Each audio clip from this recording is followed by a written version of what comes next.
What's going on? It's your boy H Money, Mr. The Zone. We in the building. Let's get it. Dustin Poirier versus Conor McGregor 3 is going down, man. UFC 264. UFC 264, you on the dig? Man, I'm excited about these fights. You know what I mean? Let's get straight into it. Shout out to my boy X90. He said, what time the fight starting? Oh, the fight's starting right now. Fight starting right now, my boy. So we gonna get straight into it. You dig? I believe the prelims is on. So let's turn up to it. I think the main card finna start right now. So we finna get into it. You know it ain't nothing to it but to do it. You figured out? Shout out to my boy X90. You know, shout out to all the homies from neighborhood, man. Shout out to all my 90s out there, you dig? Shout out to all the homies. You feel me? But yeah, man, it is what it is. It is what it is. We get straight to it. Ain't nothing to it but to do it. H Money, H Moolah, Mr. Supreme, Mr. The Zone. We right back like we never left, you dig? So let's get it though. You know what I mean? H Money, Mr. Supreme. We right back like we never left, you dig? You dig? Okay. You know how we rock it. Man, hit that motherfucking like, you dig? No cap, H Money. Right back like we never left. We gonna turn this thing up, man. We gonna turn it up, man.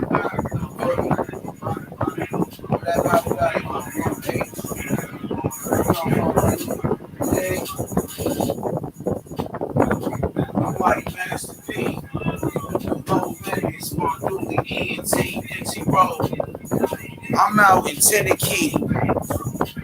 Ghetto postage, ghetto D. Solid. Blue money in my wallet. Hating when them niggas gossip. Look, all my niggas.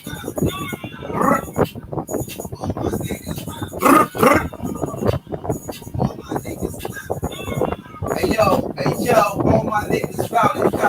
Hey, I'm getting paid like I'm money made. Ironically, I make it rain on a sunny day. Them niggas hate it, bitches love me. I trap like, yeah, on the couch. Look, I love smoking gas. Hey, put them niggas in the ground.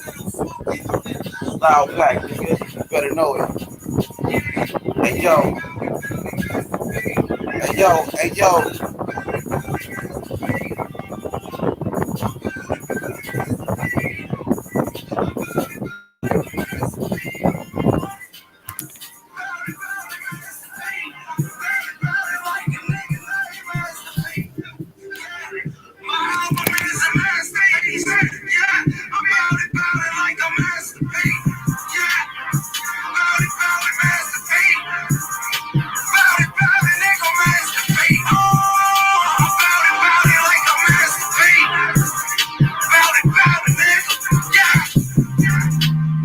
Cash, you wanna beat me? I'm serving gas out of BP.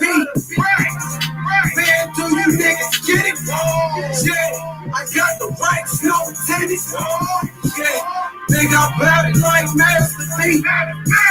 Nigga, my album is a masterpiece. Getting money like athletes. Nigga, I'm bout it like Master P. I do what I can for the band. Nigga, I got the mollies in the sack. Yeah. I might pull up in that check with my nigga Chopper check. Yeah. Nigga rap like Troy, yeah. Just listen to that boy spaz. Nigga, I'm talking about a lot of cash. You know I roll up a lot of grass. Yeah. Got it good.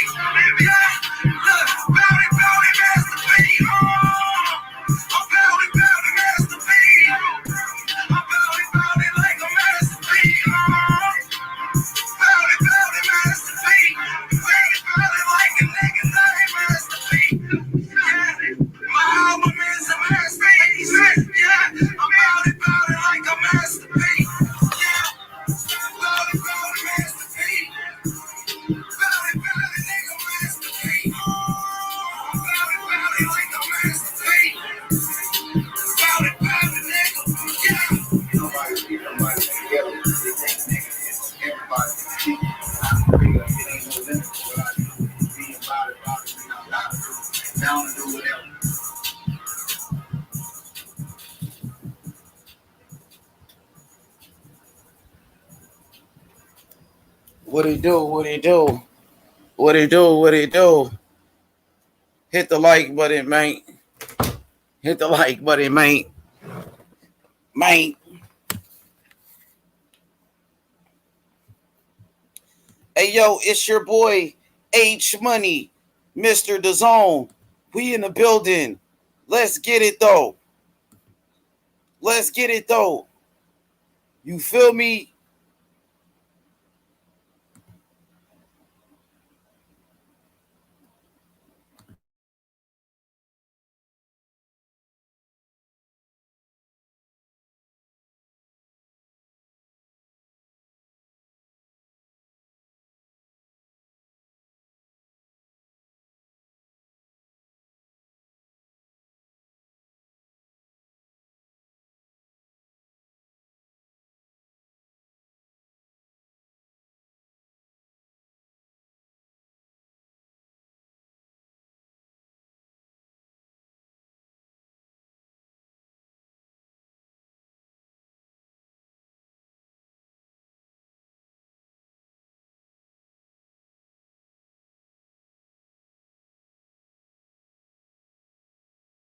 What's good? What's good?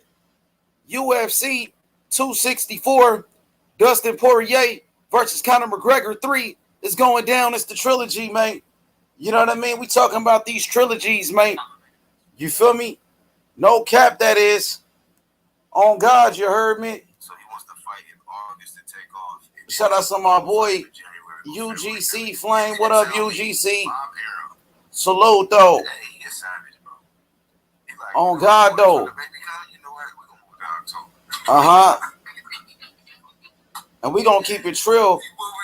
We gonna keep it trill in the field. On God. You feel me?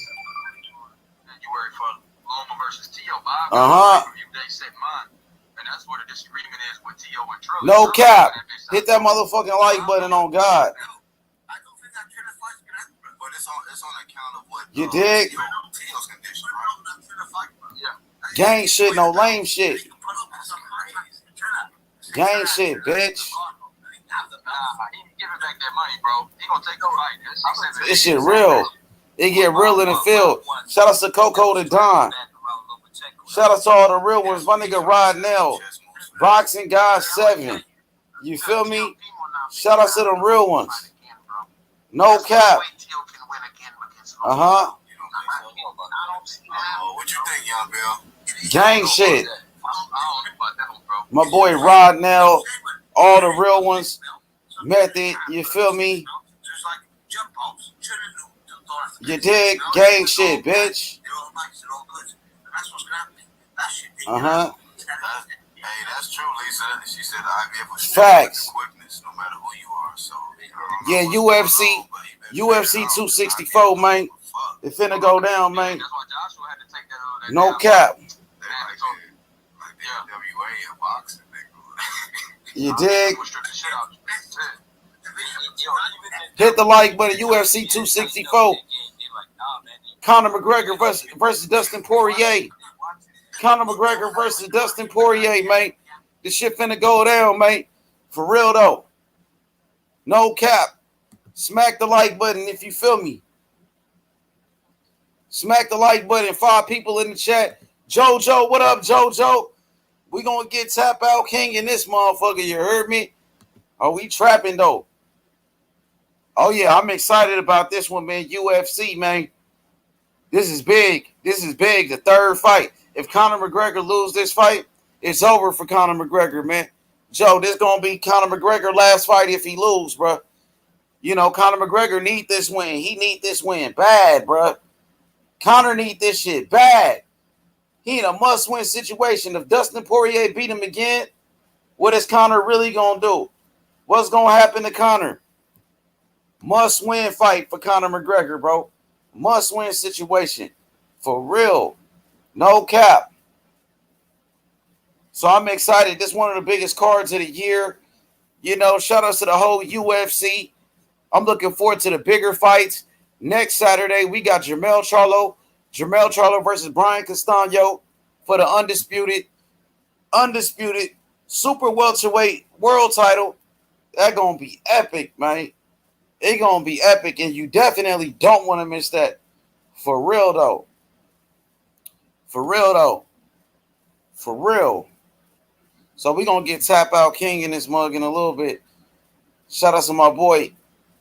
Shout out to my boy MMA champ. Shout out to Coco the Don. My brother exclusive news insider, man. Shout out to the real ones, man. For real though. He said, who you got, H?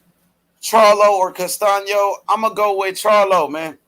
I got to go with Charlo, but I know Castano is not a, he's a good fighter. I know Castano is a good fighter. Castano, he's coming to fight. Castano, he wants to be undisputed as well. He wants to become an undisputed champion. So I expect a close fight. It's going to be a close fight, but I'm going to go with Charlo. I think Charlo, the bigger fighter. Charlo much bigger than Castano. I think Charlo could use the jab, and I think Charlo could possibly outbox him. Charlo got a chance to outbox him in that one. I'm gonna go with Charlo, man. I'm gonna go with Charlo Lions only in this one. I'm fucking with Charlo right now. Charlo, he's been proving us that he's a true champion, wanting to fight the best, fighting all the champions at 154, going for undisputed. I know Castano, he's a good fighter. Castano got skills too. He's a very good inside fighter. I'm going with Charlo. I ain't going against Charlo, and it's all my boy live. Let's good. My boy Armani, the legacy. What up, champ? The legacy. My boy Armani. Hey, Juriel, bro. Man, Jury, bro, hey, let's do it again in the apartment, bro. What up? You heard Juriel, bro, hey, let's do it again in the apartment, bro. This shit Dodo right now. What up, Armani? I see him. He on the live. I got cuz taking this shit over there. Champ, what's up, baby? H Money, what's up, baby? Hey, Jay, what you doing, bro?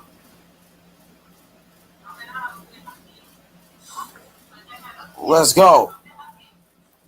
Hey, I'm in Orlando right now. Oh, Hey, Jay, what you doing right now, man? Jury. Juriel, let's do something, cuz. Yeah, Gordo, where you at, bro? Over you to the crib, yeah? You feel me? I'm finna over you to my crib. Okay, we got 7 people. This shit starting to lit up a little bit. It's starting to get popping in this motherfucker. You heard me? He said this should be a very good fight. Shout out to Armani. Let's go. Well, right now, I'm in Orlando right now, but I'm trying to do camp in Puerto Rico. Oh, Armani back. He back in Orlando. So shout out to Armani. Hold on. Shout out to the champ. Shout out to the champ. Oh, Cheeto vlogs and more. What time the fight start? The fight's about to start right now. The actual main event ain't gonna be until later, but we got the prelims, and of course the undercard is going on right now. So we watching the undercard and shit right now. So the undercard is starting right now, man. Yeah, man, I'm excited, man. We gonna get Tap Out King to do his thing in here. H Money, Mr. Supreme. There go the link, man. Come join the panel. He said, how's the undercard tonight, H? You familiar with the fighters? I'm about to go to Tap Out King. Let me see what Tap Out King. He know everything that's going on. Let me go to Tap Out King. He gonna break it down for a second. We're gonna look at the undercards. It gotta be star-studded. If Conor McGregor, is the main event, we know the undercard gonna be lit. This gonna do over 1 million pay-per-view buys, bro. Conor McGregor, he's the cash cow in the UFC. Even though he's been losing, Conor McGregor, he bring out the stars, bro. Everybody watches. When Conor McGregor fights, you know what I mean? He's the biggest name. He's the biggest name in the UFC. So you know they gonna have it loaded, JoJo. They finna have it loaded. You know what I'm talking about? They finna have it loaded, my boy. He said, how's the undercard tonight? Let's go to Tap Tap. My boy Tap out. See what he talking about.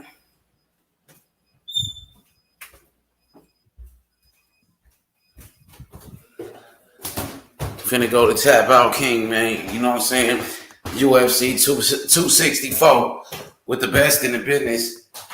The best in the business. The one and only Tap Out King, ladies and gentlemen.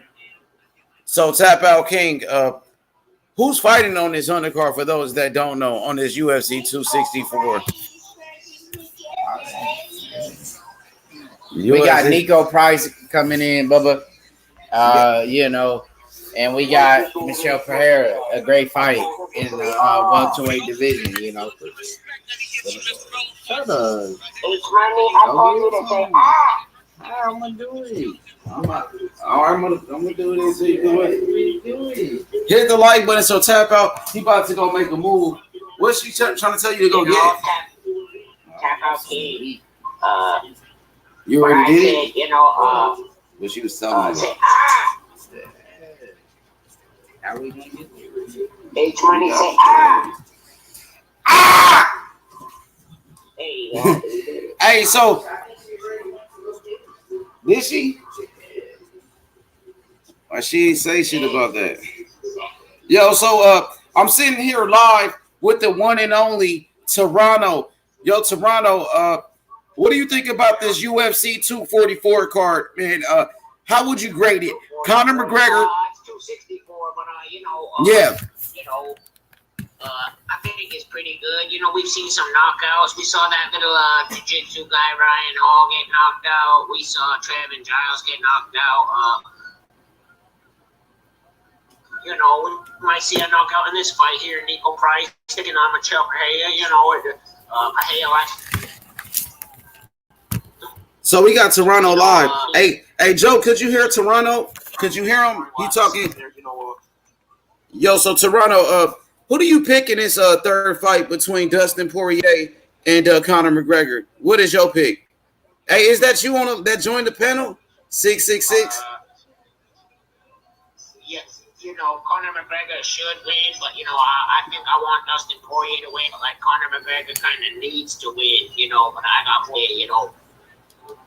So you got Dustin Poirier. Hey, the last time you watched the fight, you remember you and Tap Out King, y'all was live, and you said, "Oh, Conor's hurt. Conor's hurt," and then Conor got knocked out by Poirier. Were you surprised when you saw that? You know, I was kind of surprised, but I wasn't too surprised, you know, because he's getting rich, you know, getting lazy, you know, partying too much, you know.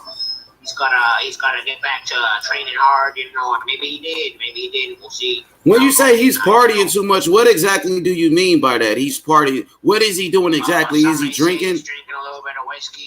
Some may say he's taking the old cocaine. I don't know. Well, just kidding. Have you ever seen Conor McGregor smoke weed before? Smoke a joint? I seen him on Instagram with a joint. I think he's on some stuff a little bit harder than that. You know. Talk about it. You say some cocaine,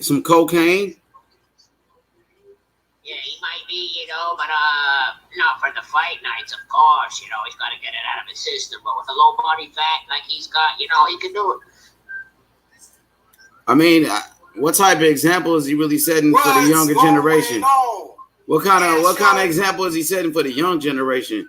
If he's getting high, you know, he's smoking and but Tyson, he's not doing it anymore. Mike Tyson did it, and he's a champion. He's not doing it anymore, though. Tyson Fury's not doing that anymore, bro. I know, but you know, some of the best fighters in the world have been on cocaine. John Jones. It's not right. It's not right, though, Toronto. I don't think that's a good. I don't think it's any good. I don't like to see fighters, you know, abusing their body. I don't like to see it either, but you know, it's just the facts. You know, these fighters, they be taking drugs. So, do you believe Conor McGregor is on drugs right now? Yes or no? Stop it. Not right now, no. But like maybe when the fight's over, he might be. Dang, that's whack. though, bro. You know he gonna lose then if that's the case. If that's what he's doing, he's gonna lose again. I kind of want Poirier to win, but if McGregor loses this, that's a lot of losses for him. He lost to Nate, he lost to Khabib, he lost to Poirier. This might be a second loss to Poirier. He lost to a little Irish guy they called Joe Duffy. Maybe he's not as good as everybody once thought he was. I don't know. Oh, shout out to my boy Dark. He said, "What is this? A new channel H? Yeah, this is the backup channel. So Darkness, make sure you subscribe. Subscribe to this channel. This right here is the backup. So we will be going live on this channel until we get back to the other one. They, that Deontay Wilder fanboys, Deontay Wilder nut riders. They gave me a copyright strike, so it came from Deontay Wilder fanboys. So it's all good. Hopefully we can beat it. You know what I mean? If not, we're gonna be trapping right here. Ain't nothing gonna stop us from getting this money though. Ain't nothing gonna stop us from telling the truth. Ain't nothing gonna stop us for keeping it real with the people. You know what I mean? And that's what it is. So make sure you subscribe to this new channel as well. Talking about. And shout out to the one and only Toronto. So Toronto, who's on the undercard that you want to talk about? Anybody worth mentioning? What's the co-main event? This fight right now is pretty good. Michelle Pahea versus Nico Price, two exciting guys. They're going to be trying to throw some fancy stuff. Maybe he's trying to backhand. Why aren't you watching it? Yeah, I'm watching it right now. Yeah, he's going to do a backhand.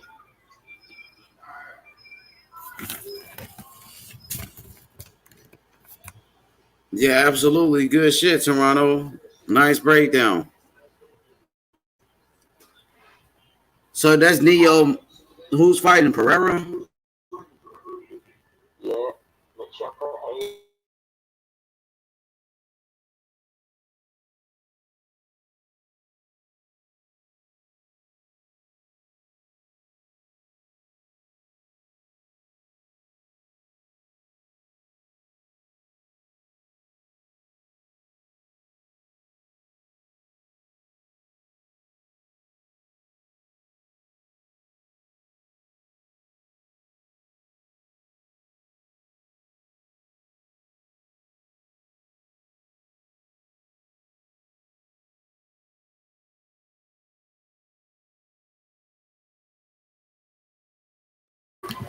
Hit the like button. Shout out to the one and only Tap Out King. Shout out to Toronto, man. Big Six, man. Get a whole bunch of those hamburgers like that. That big box, probably two of them. So it lasts long, nigga. Nah, this one for now. Where we gonna put that other box at? We get two. Make a whole bunch of shot cheese and shit. Every day, niggas eat shot cheese and shit. Great head kick by Pahea. Great head kick, 27. Michelle Pahea lands the head kick. Nico Price is bleeding on the nose. Drinks and shit. Price tries to come back with the leg kick. But that shit about to run out. With the teeth. Water, big ass Kool-Aid. Pahea bleeding on the mouth. Get a whole bunch of drinks and bread. Get some bread. Oh, he tried to roll his about to be eating. What else niggas want? Get some cheese. Cheese. We got onions. Niggas don't need nothing else. She gonna leave that card with you anyway, huh? What card? Whatever you about to. I don't know. Maybe they gonna have to come and get it. Oh, you gotta spend it all? They get a whole bunch. What up, though? Big X. What up? What's good, man? What's good? We got? X. We trapping on the What'd you say, X? Who you got? I'm gonna go, man. Shit hard. Tough. Bro. I know, yeah, it's tough because they want Conor to win, but it's like Conor ain't really been showing me nothing. I'm gonna go with Poirier. I don't really just like Conor like that. I got Dustin Poirier. Fuck Conor. Who you got? I got Conor, man. I got Conor. For real, that I he gonna come hungry, you know. But Poirier, he gonna come hungry too. I don't know, man. I just got Conor though. Got Conor. I think he gonna show us that he great tonight.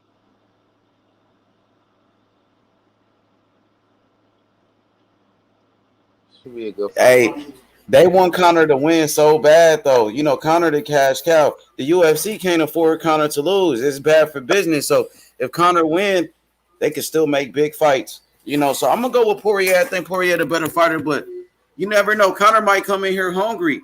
Conor might, try to come back. You know, I don't know, man. I don't know, bro. What's good though? X.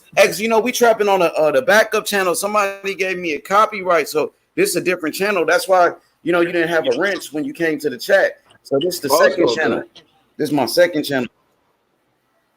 Okay. Hell yeah. What's good though, X? What you thought about those fights yesterday in boxing? Well, I didn't even get to catch him. I was so tired yesterday, man. I hopped on for a little bit, then I was like, you know what? Let me just go to sleep. Tired, man. I didn't really catch. You've been doing a little bit of everything. What happened with the JoJo Diaz, the JoJo versus Fortuna fight? What happened in that fight? Man, it was a good fight. It was like it was the war. You know, it was a war. Hell yeah, nigga, it was a war. They went toe to toe. Like shit was a good fight. But the thing with that fight was JoJo Diaz, man, he pretty much whooped Javier Fortuna ass, really. You know, Javier Fortuna had some moments. He probably won a few rounds in there. Fortuna, he actually headbutted JoJo Diaz too. Like I always told people that Fortuna was a dirty fighter. Fortuna headbutted him, opened up a nasty cut on his eye from a headbutt. But JoJo Diaz is a warrior where, you know, he been cut before against Tevin Farmer and kept fighting. So a little cut like that, he didn't panic because he got experience fighting with cuts. And JoJo, man, he just was taking it to him. JoJo was whooping his ass, to be honest with you, bro. Fortuna wasn't shit. Niggas was hyping up Fortuna for no reason. Niggas, man, they was like, oh, Devin Haney's ducking Fortuna. I'm like, yo, who did Fortuna even beat? Fortuna ain't beat nobody. He can't even beat a little ass featherweight and JoJo Diaz. Like, niggas be on dicks, man. I ain't gonna lie, bro. Niggas be just jumping dick to dick. Like, this shit is crazy. Just because people didn't like Devin Haney, they try to say, oh, Javier Fortuna was a boogeyman. And then this dude just got beat by JoJo Diaz, who took that shit on a late notice because it was supposed to be Ryan Garcia taking that fight. This dude came out of nowhere and beat this man. Anybody could have beat this dude, Javier Fortuna. Ryan would have beat him, but Ryan didn't want to deal with those headbutts and shit. Ryan didn't want to deal with getting headbutts. Yeah. Ryan, he dirty though. Hey, X, you like when I call you X or you want me to call you something else? Oh, it don't matter, bro. It don't matter. Hey, because your real name is Eli, ain't it? Yeah. Oh yeah, I could just call you E. Call you by your real name. You know, it's whatever you prefer me to call you. It don't matter, bro. It don't matter. Bro. Sure. It's all good. Yeah. They know you as exclusive though. Everybody know you as exclusive. Yeah. It's all good though, whatever. But when you gonna be back on the main shit? They like give you like they like. Yeah, they gave me a day. It was like 3 months, so it's gonna be 3 months. Now it's like 80 some days. Yeah, that's some bullshit, dog. You know, so it is what it is, man. Nigga ain't did nothing wrong. That's the whole thing about it. I ain't did shit wrong. I think it was one of them Wilder fanboys that probably snitched on the channel. Maybe it was Tay Jones and them niggas, man. Yeah.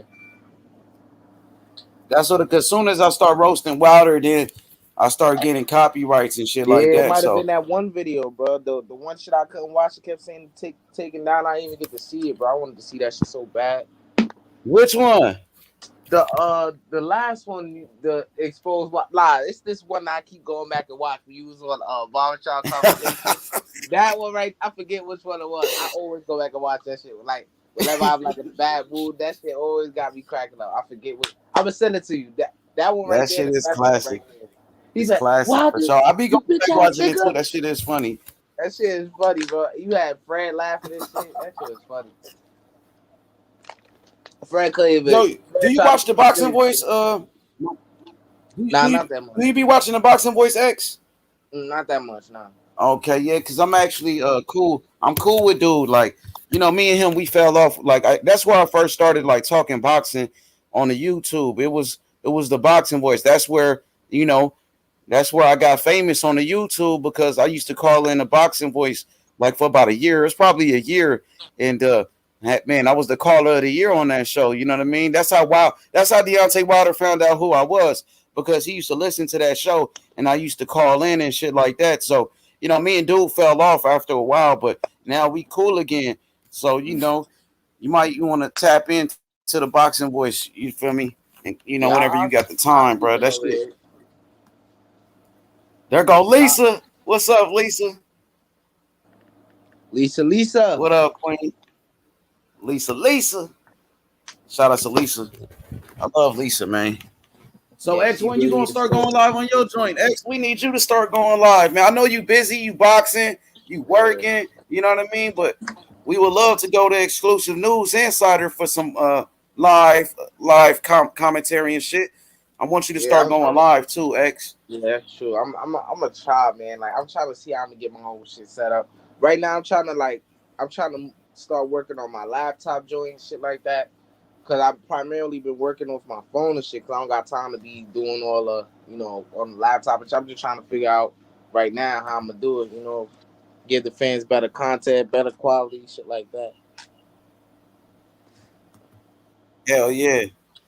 Hey, when you be releasing your videos, you release them as premieres or you just upload them? You don't do the premiere Sometimes, shit? so like with my last video, I thought I was gonna premiere it, but I was like, nah, I'm gonna just drop it because I knew I was gonna be busy for the whole week and stuff like that. So I was like, nah, I'm not gonna make people wait. Just dropped it and shit like that. So, but the video before that, it was a Hey, what premiere. about you? Oh, so you done premieres before? Yeah, I done premieres like in my last nine out of 10 videos. Yeah, I done premieres. 9 out of 10. Okay. Yeah, So the premieres is cool because when you be at work or when you training, when you in the gym, you could also release a premiere. You could release while you at work, you will have a premiere already set, so you can have yeah, videos just dropping while you out there, out in the streets doing what you do. You feel me? right. What up, though? Hey, my brother Maestro A Boxing.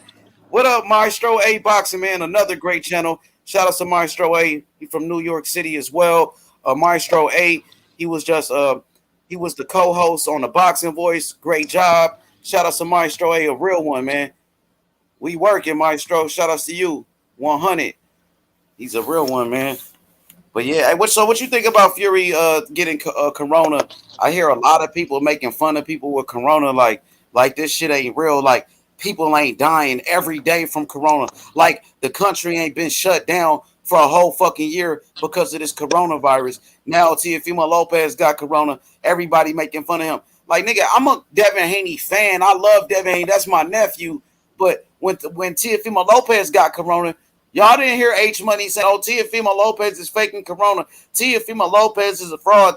I didn't say none of that, bro. And I'm the biggest Devin Haney fan.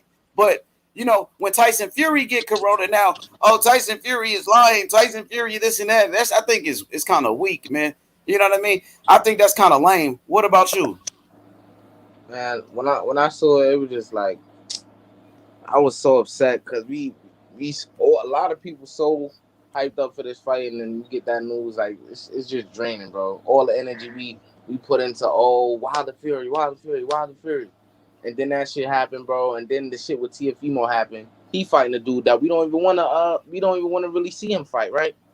And then Teofimo goes out and posts something about him and Fury having COVID, and it was kind of like a sarcastic thing. When I was looking at it like, nah, something fishy going on, because the way he posted like, oh, you got COVID too, like laughing, like it's some type of joke. It's not a joke at all. I don't even know why he posted that. It made him look real bad. But Who, Tio? yeah, he posted something funny, like the way that he captioned it, like it rubbed me the wrong way. Like it made me look at it a little You know why I suspicious. think so? You remember Teofimo Lopez? He the kind of guy, right? Where people they trolled. A lot of people are trolling Teofimo Lopez, no doubt. Remember they were saying, "Oh, Teofimo Lopez, he's a duck, he's a ducker." Then he started walking around with the duck. You remember he had the duck, like the duck. He had like a Yeah, duck or something. He was walking around with a duck and calling himself the biggest duck.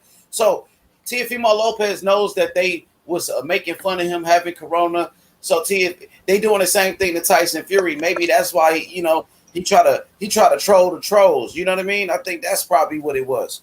To be honest, he said they ducking, bro. Ain't nobody ducking because somebody got sick. Bro, that shit is crazy, man. I think that's a little bit extreme. Like I roast Teofimo Lopez plenty of times, man, because you know he go back and forth with Devin Haney. So I roast him sometimes, but y'all never hear H Money roast him and say, "Oh, you faking Corona" and all that. I don't play with that Corona shit because I got people in my family. I got elders in my family. I got a grandmother who 90-some years old. I don't want her to get that Corona shit. You know what I mean? I got a mom who got high blood pressure, who deal with she got illness, heart problems and shit like that. My mom's, you know what I mean? So I don't want my mama to get sick from that Corona shit and something happened to my mama, bro. I'm not playing with that Corona shit, nigga. Yeah, that's a Go fact, ahead, bro. Yeah, but yeah, I was over on the you know, Chill Boxing Talk. I was over there watching his live or whatever, and I was just listening in. I heard, I forget which one of them said, "Oh, Wild." No, they said Fury's a mentally weak person. It don't take much to it don't take much to break him. And I said, and I went and I commented. I super chat. No, I ain't super chat. I commented. I said Wilder's mentally weak too.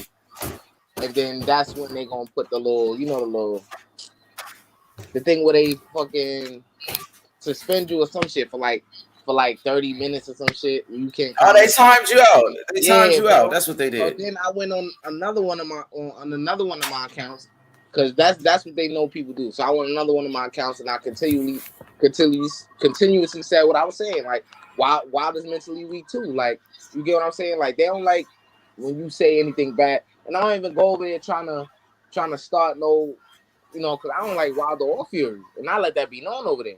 I let that be known anywhere. Like, I don't like Wilder or Fury, but I want to see the fight. I want to see who gonna win, just for the entertainment value, you know. But yeah, I went over there and I voiced my opinion. And You see, the problem is you gotta like Wilder. You know, they don't care. Yeah. They don't care if you don't like Fury. But the thing is, you gotta like Deontay Wilder. And that's the whole problem is. If you don't like Deontay Wilder, then they will block you. If you don't like Deontay Wilder, then they will time you out. They will call you a coon. And I thought, go ahead, and bro. it's not like I said anything extreme, bro. I just said, you feel me? They voiced their opinion, how they feel about Fury, right?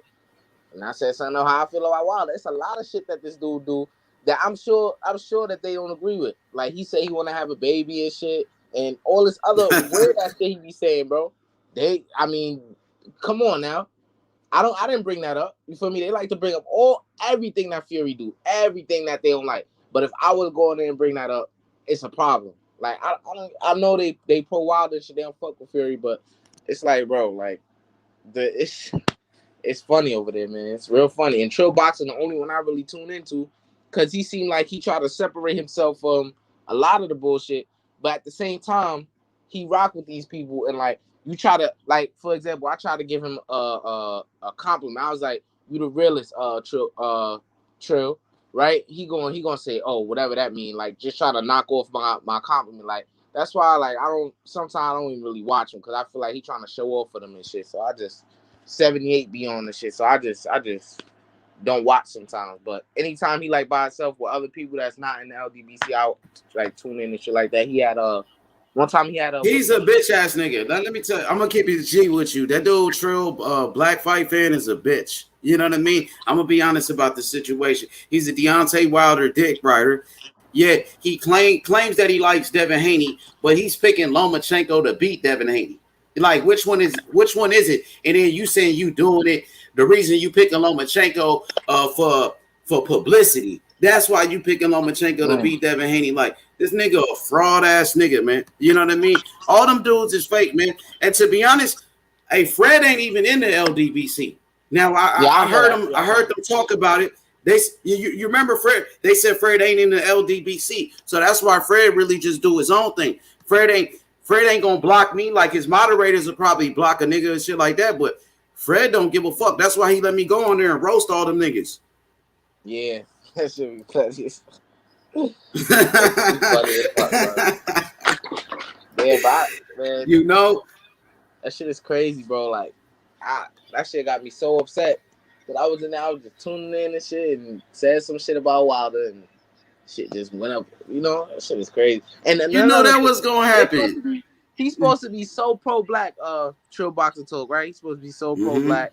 They don't like certain white people and shit like that. But Loma, the same guy who was getting hyped up to be better than Muhammad Ali, all this other shit they were saying, and he's the next this, that, right? And he's supposed to be so pro-black, and he was not going along with that, but he holds Loma to a high regard, and he's supposed to be some type of Devin Haney fan or whatever. But when it comes to another white fighter like Tyson Fury, it's old. Like I don't like Tyson Fury. I know he about shit like that, but the man beat Wilder fair and square, bro. I don't like that excuse shit. I think it's weak, bro. If you gonna say you got no excuses and then put a butt in it, I don't got no excuses, but that's where you should stop right there, because you're about to make an excuse, multiple excuses. Like, why say but? You just say you got no excuses, so leave it as that. You lost. You was, like you said, he was kissing and hugging Fury and shit. They was giving each other sugar and shit. But now since he beat your ass, he a cheater and all this other shit. But he been that before y'all fought the first time, and you knew it. So I don't know, bro. That's crazy. That's crazy. You know, if Wilder would have won the fight, Wilder would have, been cool with Tyson Fury, would have said that's his brother and all of that, would have been laughing with him. But since he lost, he don't know how to handle the loss. It just hurt his ego. Now, I came up with something yesterday. I was thinking about it. Now, I want everybody to listen to me. Deontay Wilder, he's dividing black people. Deontay Wilder is turning black people against each other because he lost to Tyson Fury. And I'm going to tell you why. Now, Deontay Wilder and his people, Deontay Wilder and his fanboys, they turn black people against Jermell Charlo. They turn black people against Chris Colbert. Remember, it was Deontay Wilder and his fans. It was Chris Colbert's own black people saying, don't watch him fight. You remember that shit? It was Chris Colbert, his own people saying, do not watch him fight. Boycott his fights. Do not watch Chris Colbert fight. It wasn't a white man that said that. It was Deontay Wilder and his fans telling people not to watch Chris Colbert fight another black man. Deontay Wilder and his fans saying, don't watch the Charlo brothers fight. Don't watch Jermell Charlo because he said it. Don't watch Jermall Charlo because his brother said it. Now, Deontay Wilder, listen to me. Maestro, exclusive, Lisa. Deontay Wilder, he's turning black people against each other. That's what he's doing. He's dividing us, bro. And that's the truth, man. What you think about that, X? It wasn't a white person that said, don't watch Jermell Charlo, don't watch Chris Colbert. It wasn't a white person that said that. It was another black man, another black person. And it's because of Deontay Wilder. Go ahead, bro. I think that pretty much is factual. Like, I never looked at it like that, but that's what it is. Like, if you really sit down and think about it, like, because of him, like, it's a lot of black people that don't follow Wilder, don't fuck with him. And it's a lot of people that fuck with Wilder and shit like that. And even the people that was fucking with him, like, a lot of them don't believe in that, he was cheated and shit. So that's where the division starts right there. And because people like that, like he said in the interview, a lot of the people that kept their mouth closed and didn't then share their thoughts about what happened and shit like that. I'm turning my back on them like they back on me. Nobody's turning their back on you. Just nobody's gonna believe the crazy blasphemous excuses that you're making. Like it's like the division is really between black people is real because of him. It's true. Yeah, of course. Like, how many times we seen black people threaten each other because of Deontay Wilder? How many times, bro? All of this shit is because of Deontay Wilder. Like Maestro A said, and Timothy Bradley turned black people against Timothy Bradley and Andre Ward, and even Floyd Mayweather. When Mayweather thought he thought that Tyson Fury won the first fight, and they turned on Floyd Mayweather, turned on Mike Tyson. So Deontay Wilder is causing division, bro, between the black race. It's like, if you don't agree with Deontay Wilder, they will call you a coon. You're not black anymore if you don't agree with this man. So that's exactly what it is, man. Yeah, I don't agree. I don't agree thought with about no. that yesterday. I don't agree with no nigga shaking his ass and he Go want to ahead. be a mother and shit like that. No, I don't agree with none of that shit. And this is all shit this is all shit he done said too, bro. So I don't agree with none of that shit. No offense to nobody, you feel me? But if he's standing for something totally different than what people think he is, I don't. Nah, bro, that ain't me. So he could. I Mm-hmm. met the dude in person. I ain't really meet him in person. I shook his hand and shit like that. Yeah, he came to the gym one time, but I ain't really, I forget what he was doing though. He came to the gym a couple times. I think he came to the gym before he fought Brazil. Yeah, he was hitting the pads and shit. Yeah, I seen him a couple times in the gym like that. He big as hell in person. I ain't gonna hold you, man. Nigga, a giant, bro. Exactly. Maestro A Boxing. He said, think about what the NOI did to Malcolm X. He killed Malcolm X. Yeah, Killed shit. Malcolm X. Called him a traitor. Called him a traitor. You know what I mean? Because he wasn't a follower. He wanted to be a leader. He found out that Elijah Muhammad was impregnating teenage girls who was his secretaries. They wasn't his wives. Underage women, getting them pregnant, and he wasn't taking care of the babies. And Malcolm X spoke the truth, and he got killed for it. It's the Shit is truth, crazy. man. That's a real OG It's right the there, man. truth. Yeah, Malcolm. Rest in peace to Malcolm. Malcolm was a legend. He spoke the truth, man. He got killed for it. He got killed for it, bro. Yeah, he got killed for being a real prophet, not a false prophet. Mm-hmm. He was spreading the word. He was speaking the truth. Because remember, Malcolm X, he was with the Nation at first. And the Nation, they were teaching that all white people are devils. Remember that? All white people are blue-eyed devils. And Malcolm, after a while, Malcolm, he learned the truth. He found out the truth. And then Malcolm X became a Sunni Muslim where, Muslims all over the world, white, black, Mexican, it don't matter, Latino, you could be Japanese. He noticed that everybody, you know what I mean? You know, all white people wasn't bad. He found out. He learned the truth. All white people wasn't bad. And that was speaking the truth, man. Yeah. Franco versus Mm-hmm. Usyk and Franco versus Maloney 3.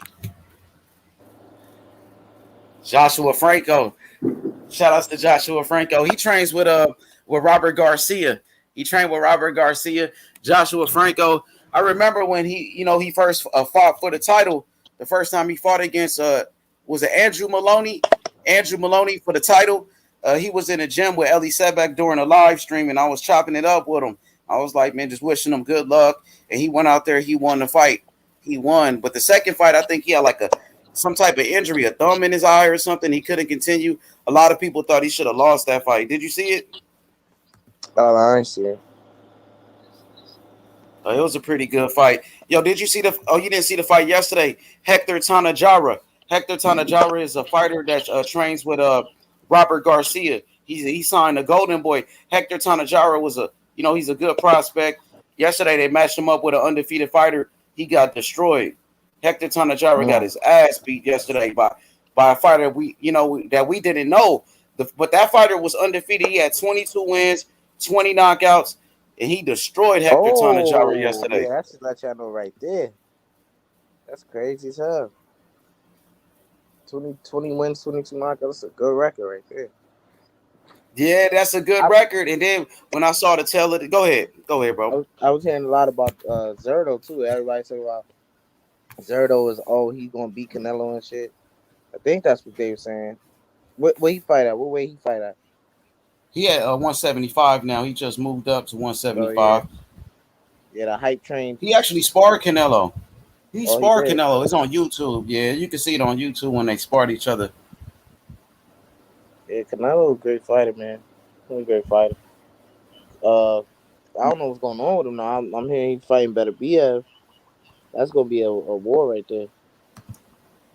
I think it's just talk right now. I don't think ain't nothing been signed or anything like that. But I think it's a good fight, but I don't think it's gonna happen next. I think Canelo will probably fight somebody at 168. I don't see him fighting better to BF. I don't see that. That'd be a good fight though if it did happen. But Charlo, Jamal Charlo, his whatever his plan was, it worked. I think this is part of his plan. But I don't really think that he thought this was gonna happen. But I'm hearing that Benavidez going down to 160. I think that's career suicide right there. 160 going down to 160, draining and stuff like that. That's crazy. That's whack. Yeah, I don't. That's crazy, right? Like, why would you want to do that shit? That's exactly. You got stripped for your title because you couldn't make weight. Now you want to go to 160 to chase a middleweight, bro. He's losing his mind, bro. You trying to clout chase Charlo so bad? Yeah, I know Charlo called him out first, but everybody called each other out, bro. All these fighters call out each other. That's like what's his name? Teofimo Lopez calling out Terrence Crawford. So you think Terrence Crawford gonna drop all the way down to lightweight just because Teofimo Lopez called him out? It's boxing. Everybody gonna call you out. You know what I mean? He's so focused on Charlo who fights at 160. Y'all not even in the same weight class. Why not keep the same energy with everybody at 168? You got David Morrell. I think he knows that Canelo is freezing him out the division, right? Because he lost his belt and it's gonna be hard for him to get it back because unless he's a mandatory or some shit, but Canelo doesn't even have to fight mandatory because he has the franchise belt, right? And I don't think he's ever entertained going up to 175. So it's like this fight, this guy called him out, so he's a little guy by standards of him being at 160. So let me just go down and fight this guy. I'm gonna be at a not really at a disadvantage, but he's doing himself a disservice by draining himself to go to 160. He's gonna be the bigger guy, but he's gonna dehydrate himself. But I guess him doing that, it gives Jamal some confidence. I guess he's thinking for him to want to take the fight, right? So I guess it's not really for him to do at 168. I mean, Caleb Plant, he's a champion. It's a lot. It's a lot to do, bro. It's a lot to do at 168. I'm telling you, like, bro, you're struggling to make 168, and you're trying to go down to 160 to chase this middleweight around for what? Because he called you out. Like I said, bro, all these people call each other out, bro. Teofimo Lopez called out Terrence Crawford, but you don't see Terrence Crawford trying to move down to 135. You don't see Josh Taylor trying to move down to 135 to fight Teofimo Lopez. Nah, they focus on what's going on in a weight class. Why not David Benavidez keep that same energy for somebody like David Morrell? That's all that I'm saying. David Morrell. Yeah, I'm not going to even go into it like that. I ain't going to do. But what I'm saying is, you'd rather kill yourself, like you said, to go make 160 to chase this middleweight. Why not go fight somebody who's on your same network, who got a belt, got the WBA regular? Why not fight him? I think that make more sense than going down to 160 and killing yourself. That's all. That's what I think. That does make more sense. It does. It does, but I mean, it comes like he picking on a middleweight, bro. You picking on this little ass dude Charlo this whole time, bro. But you're not calling out everybody in your weight class. He called out Edgar Berlanga. He called out Caleb Plant. He called out Canelo. But I don't hear him calling out David Morrell. That's all that I'm saying. I don't. That dude got a belt. Sorry, you think I'm playing, bro? I'm serious, bro. You think it's you just said he don't call out nobody in his weight class. He called out all the top guys in his weight class. But that dude is one of the top guys, Morrell. He got a belt, bro. He got a regular. Even Tank, you see Tank collecting those regulars. Why not Benavidez trying to go collect the regulars? Even Canelo got a regular from Rocky Fielding, bro. Everybody be doing that. What about Ugas? He got Ugas got the regular belt, didn't it? He collected one. Yeah. That's how Ugas became the WBA champion, because he got the regular belt. Yeah, he got elevated. Yeah, I forgot. But he didn't go chase it. Even Murat. Yeah. I don't know. He went to go fight for it though. I'm just saying he went. Look, right now, David Benavidez, he don't even have a belt. David Benavidez ain't got nothing. All he do is run his mouth. But why not go try to, at least get if you can't fight Caleb Plant for the world title, you can't fight Canelo for the world title. Why not fight what's his name, David Morrell for the next best thing? The next best thing is the regular. But I don't know, man. It's like I think to me it sounds like it's cloud chasing. Like this dude Benavidez call out everybody from Canelo, Charlo. He Canelo call won't out fight him, bro. Plant. Canelo did some whole ass shit. When soon as he lost that belt on the scale, Canelo got on the phone. Man, stop, man. I don't know, bro. Oh yeah, Canelo. Yeah, he doing that shit for sure. This shit is crazy, bro. That Too great for that shit, bro. Too great for that shit, bro. He waited Goodwell till he got on the scale and lost that belt. This is why you can't mess up, bro.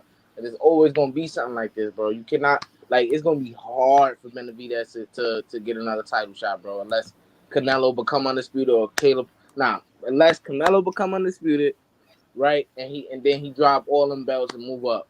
That's the only way he gonna be able to get another title opportunity, bro. Because I don't see Canelo fighting that dude at all, bro. At all. Caleb Plant needs hey, because Caleb Plant. I heard Caleb Plant team sent them all. Go ahead. No, you good. Go ahead. I heard Caleb Plant. No, the thing is, yeah, Caleb. I heard Caleb Plant. His team sent Benavidez an actual offer before. You know what I mean? So you can look it up. It's an article. I'll send it to you. That Caleb Plant, his team actually sent Benavidez an offer to fight. You know, the thing is with Benavidez, he calls out everybody, but I don't see him fighting anybody. Like his last fight was against Ellis, a guy we never heard of. You know, the fight before that, who was he fighting? He fighting a whole bunch of nobodies. Like his best win is Andre Durrell. Anthony Durrell. His best win is Anthony Durrell. I think David Morrell Jr. beat those same guys. Check this out. Matthew said Morrell is still green. Morrell is still green, but Edgar Berlanga is not. Morrell is fighting 12-round fights, bro. Morrell is fighting 12 rounders. Edgar Berlanga is still fighting 8-round fights. 8-rounders. But David Benavidez, he wants to fight Edgar Berlanga, but he doesn't want to fight Morrell. You know what I mean? So you sure he didn't say like David down? I don't know. Maybe I Benavidez called out what's his name? Edgar Berlanga for months. You just look at all the interviews. He's calling out Edgar Berlanga. Even W. Rouse. What the fuck has Morrell done? What has Benavidez done? What has Benavidez done? And it's okay for David Benavidez to call out Edgar Berlanga, but he won't call out somebody with an actual belt, David Morrell, who's fighting 12 rounders. He's calling out Edgar Berlanga, who's still in 8-round fights. But that's okay. That's crazy, bro. He said big money. Now it's about money. How's it about money? Edgar Berlanga getting a chump change. It ain't about money. Mexico, Puerto Rico. What about Mexico versus Cuba? Excuses. I'm gonna leave that Morrell shit alone. I'll get back to that later. I drove you crazy when I was talking about Morrell that first time. Yeah, man. The guy, a talented fighter. I've seen a lot of things.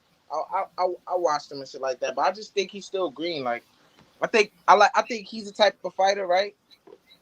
I think he just needs at least at least 5 more fights. Like, he's already fighting 12 rounders. Like, I don't think he should be rushed into that right now. You feel me? But I think he's the type of fighter he doesn't need much to be ready for Benavidez. He doesn't. But right now, I just don't think he's ready. Yeah, I respect your opinion. Champ Ross, there go the link right there to the Facebook Fantasy Boxing Prediction League. Check it out. If y'all got a Facebook, subscribe to it right here. There go the link. There go the link, bro. It's one of the best.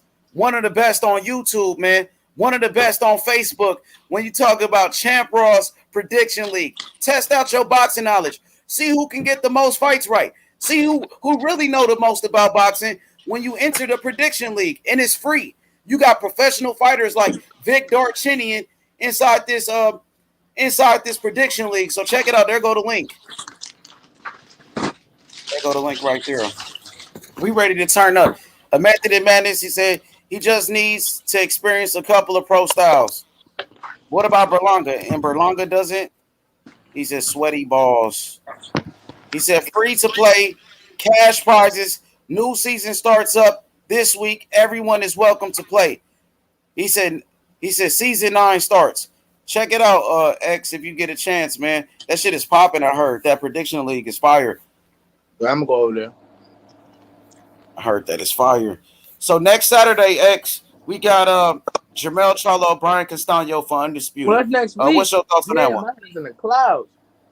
I just finished watching the damn, what's it called? The All Access, right? That's pretty dope. Oh, for Berlanga, they just for Charlo, they just dropped it. Yeah, they just dropped it. How was it? Oh, it was decent. Like, I didn't really know much about Castano. They let us know a little bit more about him. They showed us a lot we already know about Jermell, but they showed us that him and his brother got a little rivalry going on right now. They more distant than ever and shit like that. That's what the beginning of the shit was about. How one brother trying to be better than the other and shit. Like how they put that in there. But Jermell said some shit that I feel like he shouldn't have said. But that's between him and his brother. They For always real? doing that and shit. Yeah. Oh, they still good. Oh, dang, I didn't see it. What exactly was they talking about? He said, he don't like a lot of niggas his brother hang around and shit. And his brother feel the same way because I saw him live one time. He said, he don't like who Jermell be hanging around or whatever. But yeah, they just got a lot of that's just brother shit though. He gonna be at the fight or whatever. He gonna support his brother. And then like in the middle of the shit, they showed Jamal talking about how when his brother shine, he shine, but it didn't seem too convincing. Feel me? Since the tension. That was because you talking about Jermell or Jamal said that? You said Jermell or Jamal said it? Said what? Like when I shine, when I shine, he shine. Jamal said that, or yeah, they were showing that Jamal said that, but they were showing that on a little iPad for Jermell to see it. That he was. And what did Jermell say? His face was just like for 30 seconds he was just quiet, and then they cut to a different part of the shit. He was quiet with an intense face on after Jamal said that. Yeah. Yeah, but hey, man, I ain't gonna lie. That shit, I watched that. I watched when Jamal said that about his brother. That shit touched me because I got a brother. Like when I shine, you shine, and that's the way it's supposed to be. And maybe the reason he was quiet because it touched his heart. You know what I mean? To watch what his brother said. Jamal said, he said before he said that, he said, it's like I would love to see me and my brother get to the finish line together, but that's just not what it's gonna be. Like it's both of us want to he was just making it real competitive. And I think Jamal wasn't really feeling it. The type of vibe that I got from his facial expression after Jamal said, "When he shine, I shine," it wasn't like I read it just like how Jamal read it. It wasn't that convincing. It was like he was being real shady, Jamal, when he said that. When I shine, he shine. It wasn't convincing. So that's why I feel like Jamal was the way his face was so intense. It wasn't I really fuck with what he said. It wasn't like that. It was just fuck this nigga type shit.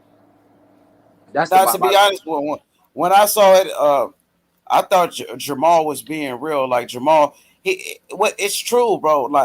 That's like a sibling rivalry. That's like they will always compare them to each other. At the end of the day, the fans will say, "Oh, Big Charlo, Jamal is better." Or now people are saying Jermell is better. So what Jamal was saying is true. They will always try to put them against each other. Nowadays, you see Jermell Charlo fighting for Undisputed, and Jamal just fought Montiel. They saying, "Oh, Jermell Charlo is he's the real one. Jermell Charlo, he's fighting everybody." People always putting them against each other, and that's what he's saying. He just keeping it real with his brother. They always gonna put him against each other. Though. They saying, "Go ahead." I'm gonna be 100 though. I can't say that all the stuff Jamal accomplished at 154, Jamal can't. I can't say it. I can't say he can. I can't. But I remember. Look, go ahead. No, you get it's that I remember they was always trying to put these brothers against each other. When Jermell Charlo lost to Tony Harrison, they start saying Jamal Charlo is better because of Jermell lost. Now since Jermell is fighting for Undisputed, now they putting down Jamal. Oh, Jamal ain't fighting nobody. Jermell fighting everybody. But just when Jermell lost, y'all was saying Jamal Charlo was better. So, I mean, the thing is, Jamal Charlo was just trying to keep it real with his brother. Like me, I got cousins in my family, cousins, brothers, whatever. They will always try to put me up against my cousins. Oh, your cousins, they got straight A's on their report card. Oh, H Money, your cousins, they this and they that. You know what I mean? And They will always do that, bro. It's just a part of. That's how it is, man. That's life, bro. You know what I mean? Oh, one of my brothers do something. Oh, your brother did it. Why you can't do it? You feel me? And that's what he's saying. They got to be a first place and a second place, and that's reality. And what did Jamal say? Jamal said he said I got no problem being second to Jamel. He said I got no problem, watching Jamel shine. He said because when Jamel shine, I shine. So he said he got no problem taking the back seat. He said he ain't got no problem being number two to his brother, bro. And I liked it when he said that. That was That shit real, is for so real though. far. That shit is so far from the truth because when these two, like when you really catch these two, like when the like on live and shit like that, when you catch them like off guard, you just hear the completely far different from that. Like if that's what you want to say in the little all access, it sounds good. It's good for it's good for the little all access thing, but I think that's far from the truth. I I think think it's the I truth, think bro. both And of you them. see, I think both of them is trying to be better than the other, and that's just how it is being a brother. I don't think that shit he's saying is true, bro. but I feel like he said he doesn't mind being second to Jamel, even though he's the one that's undefeated. You know what I mean? He said it's cool. I let my brother be number one, and I think that's real, bro. You know what I mean? That's just like Dwayne Wade, right? When Dwayne Wade and LeBron played on the Miami Heat, and Dwayne Wade in the second season, Dwayne came back and said, "LeBron, this your team." He took the Mm-hmm. back seat. He said, "I'll be Robin. You could be, you be Batman." You know what I mean? I think that's what Jamal Charlo was trying to do in his own way. That's what I think. Well, That's well, what I think, bro. hey, it probably could be true. Who knows? But and until I see that to be true, I'll say different. But other than that, I'm gonna stick to what I think. I really think that both of them are trying to be better than the other. And I think Jamel, I think he just has the more. I think he has more passion for it. Like he just more expressive. Like I just think that like I don't want to say who's better because I don't want to get into that because I could make an argument for Jamal being better than Jamal, and I could make an argument for Jamal being better than Jamal. But like I really rock with Mel. Like I really want to see him do great in boxing. I hope he become undisputed on next weekend. But from what I'm hearing, this Castano guy, he ain't no slouch. He could box, and he put that pressure on niggas. So it's not gonna be no easy fight. Like initially, I thought it was gonna be a walkover for Jamal, because I didn't really know much about Castaño, and I was hearing that the fight he had last was competitive up until did he knock the guy out that he fought, or he just beat him up? Yeah, you talking about Jermel last fight or was it Not Castano? Castaño last fight. I think he just beat him up. I don't Oh think he yeah, knocked him out, from what I know. yeah. So, but I'm hearing this guy has some boxing skills. He got pretty fast hands from what I've seen. Um, I heard he could box. Like he really mixes it up. He's not too much. He's not a fighter that's too much of being like predictable and shit. So he gonna show Jamal some different looks, but I think Jamal gonna make the adjustments. He gonna get. I don't. I hope it's a knockout. But it could be a just a war considering the styles of the two. Hey, Method said, remember how Foreman hit Frazier? Yeah, man. George Foreman hit him so hard. I don't think I've ever seen somebody get hit that hard. He like flew. Yeah, I watched a Friday when Debo had hit that nigga and the dude flew in the air. That's how it was when George Foreman hit Joe Frazier. He flew in the air. I ain't for real. I ain't never seen no That shit nigga like ain't that. fly in the air, bro. He did, dog. I swear you got to. Did you watch that fight? I know you Yeah, I probably seen did. that Did fight. Yeah, I seen that Oh my! fight. Go back and watch it again. That shit Like, was crazy, especially I bro. think. Oh my But god! George, like, Frazier, Frazier kept getting up, didn't he? Like, he dropped him a couple times before knocking him out, right? Or I'm tripping. Nah, Frazier didn't hurt him. Like, it was a straight ass whooping the whole fight. No, It no, no. I'm was talking a about massacre. Frazier. Frazier kept getting up, Oh like yeah, he did. he He kept getting did. up. Kept getting Shit up. is That's crazy. crazy. I couldn't believe they kept that fight going. Like the dude kept getting back up. He kept getting dropped, and he kept fighting. Like, dude, Yeah, you should tough have been motherfucker, stopped the bro. fight. Like, yo, y'all should have stopped the fight a long time ago, man. That shit was crazy. That's really some boxing history for you, bro. That shit is Hey, crazy. shout outs to Joe. Hey, shout outs to Coco the Don because Coco the Don is the first person to tell me about Castano, and this was about a year ago. Coco was like, "Yo, H, Castano is good too. I'm like, Coco, who Castano? And now Castano is fighting for undisputed against Charlo. So, man, I'm excited. I think PBC putting on some great fights, man. We just saw Tank versus Barrios, Lubin versus Rosario. Now we get Charlo versus Castano for undisputed. We still got Earl Spence versus Pacquiao, Stephon Fulton versus Brandon Figueroa. Yo, it's gonna be lit, man. Great fights. And then now, the Fury Wilder is supposed to be moved to October. Bruh, I ain't gonna lie, bruh.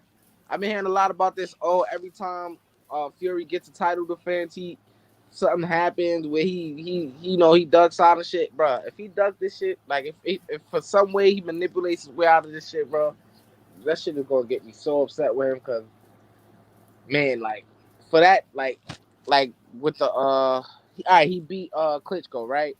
Does he have how many defenses does Fury have of his title? Fury got 5 title defenses with the lineal title because the lineal title you can only lose it in the ring. Like you got to be beat to lose the lineal title. So just like Muhammad Ali, with Muhammad Ali, he got stripped for his title, and Joe Frazier became the champion. Muhammad Ali was the real champion. That's what everybody was saying. Muhammad Ali is the real champion because he still had that lineal title. So with that being said, my brother, I think, to be honest, I don't agree with that. When people always try to bring up Tyson Fury ain't defending the title and all of that, bro, Tyson Fury ain't trying to duck nobody. Remember, Tyson Fury, he just beat the shit out of Deontay Wilder. So why would he try to get out of a fight with somebody he just knocked out? And they said, Tyson Fury, he ducked the rematch with Klitschko. Why would Tyson Fury duck a rematch with Klitschko when he beat the shit out of Klitschko for 12 rounds? He beat the fuck out of Klitschko. Like, I think it just sounds crazy. That's just me. What up, boxing historian? What's good? It was good. Was good. H Money was good. Exclusive. It was good, boxing historian. Everybody. Man, I'm kind of excited for this fight, man. Tonight. What was I gonna say? Yeah, yeah. Like, man, look, it's like this, right?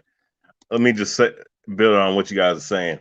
How the fuck is somebody ducking somebody who not only he outboxed the first fight, outside of the 2 knockdowns, he won every other round, which if we add, he won every round, maybe 1 round went to Wilder. If we add up the points, we all can do simple arithmetic, right? Tyson Fury handily won that fight, but outside of that, I mean, he knocked the shit out of fucking Wilder the second fight. Why the hell would he duck him again? Especially when he can outbox him, and he can outmuscle his bum ass, man. He already fought him twice. That's the thing. He already fought him twice. I think it'd be too much conspiracies, bro. They try to say the Klitschko thing. Oh, he ducked the Klitschko rematch. No, he didn't. He beat the shit out of Klitschko too in they fight. What up, Maestro? What's good? What's good? I almost turned the camera on real quick. I had to shut that shit off real fast. What's good, big bro? How you doing? Listen, man, I don't know what all you guys are talking about. Like, Tyson Fury is obviously scared of Deontay Wilder. He's scared. Here it goes. To fake get COVID, man. How do you guys not realize this? He had to fake getting COVID.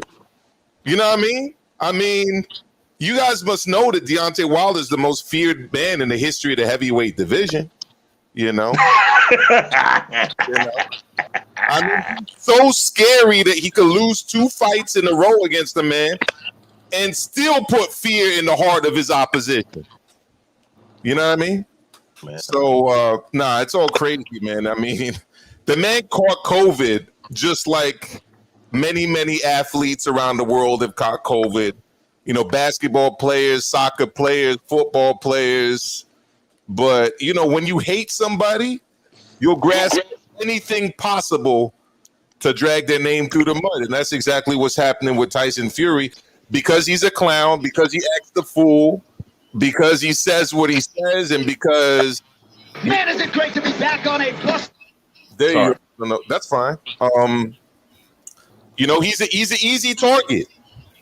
Is what it is. Yo, Maestro, the thing is Tyson Fury beat the shit out of Deontay Wilder so bad, they said that he cheated. You know what I mean? Now, first, the conspiracy started, Tyson Fury cheated Deontay Wilder. Then it was, Mark Breland spiked his water. Now Tyson Fury is faking a COVID. It's like it's always some type of conspiracy, some type of bullshit coming from Deontay Wilder and his team. That's what I think. I mean, the proof is in the pudding, like they say, right? H Money. First, it was the Wakanda suit. Then it was the disloyal trainer that had links to the Kronk gym. After that, it was there wasn't any padding in the glove. Then after that, it was egg weights in the glove. Then after that, it was Mark Breland, who has more wins as a Golden Glove boxer than anyone else in the history of boxing. Olympic gold medalist, two-time world champion, African American Sports Hall of Fame, in addition to like 5 other Sports Hall of Fames, that he spiked his water. All right. And then after that, when that wasn't enough, you know, you had people on the Barber Flop conversations essentially saying that the man also had COVID. So he was fighting a man without enough padding in his gloves, who also had egg weights in his gloves, who also had a black man doing the bidding for the white man, spiking his water, and had COVID. I mean, those are insurmountable odds, aren't they? What do you think, Brian?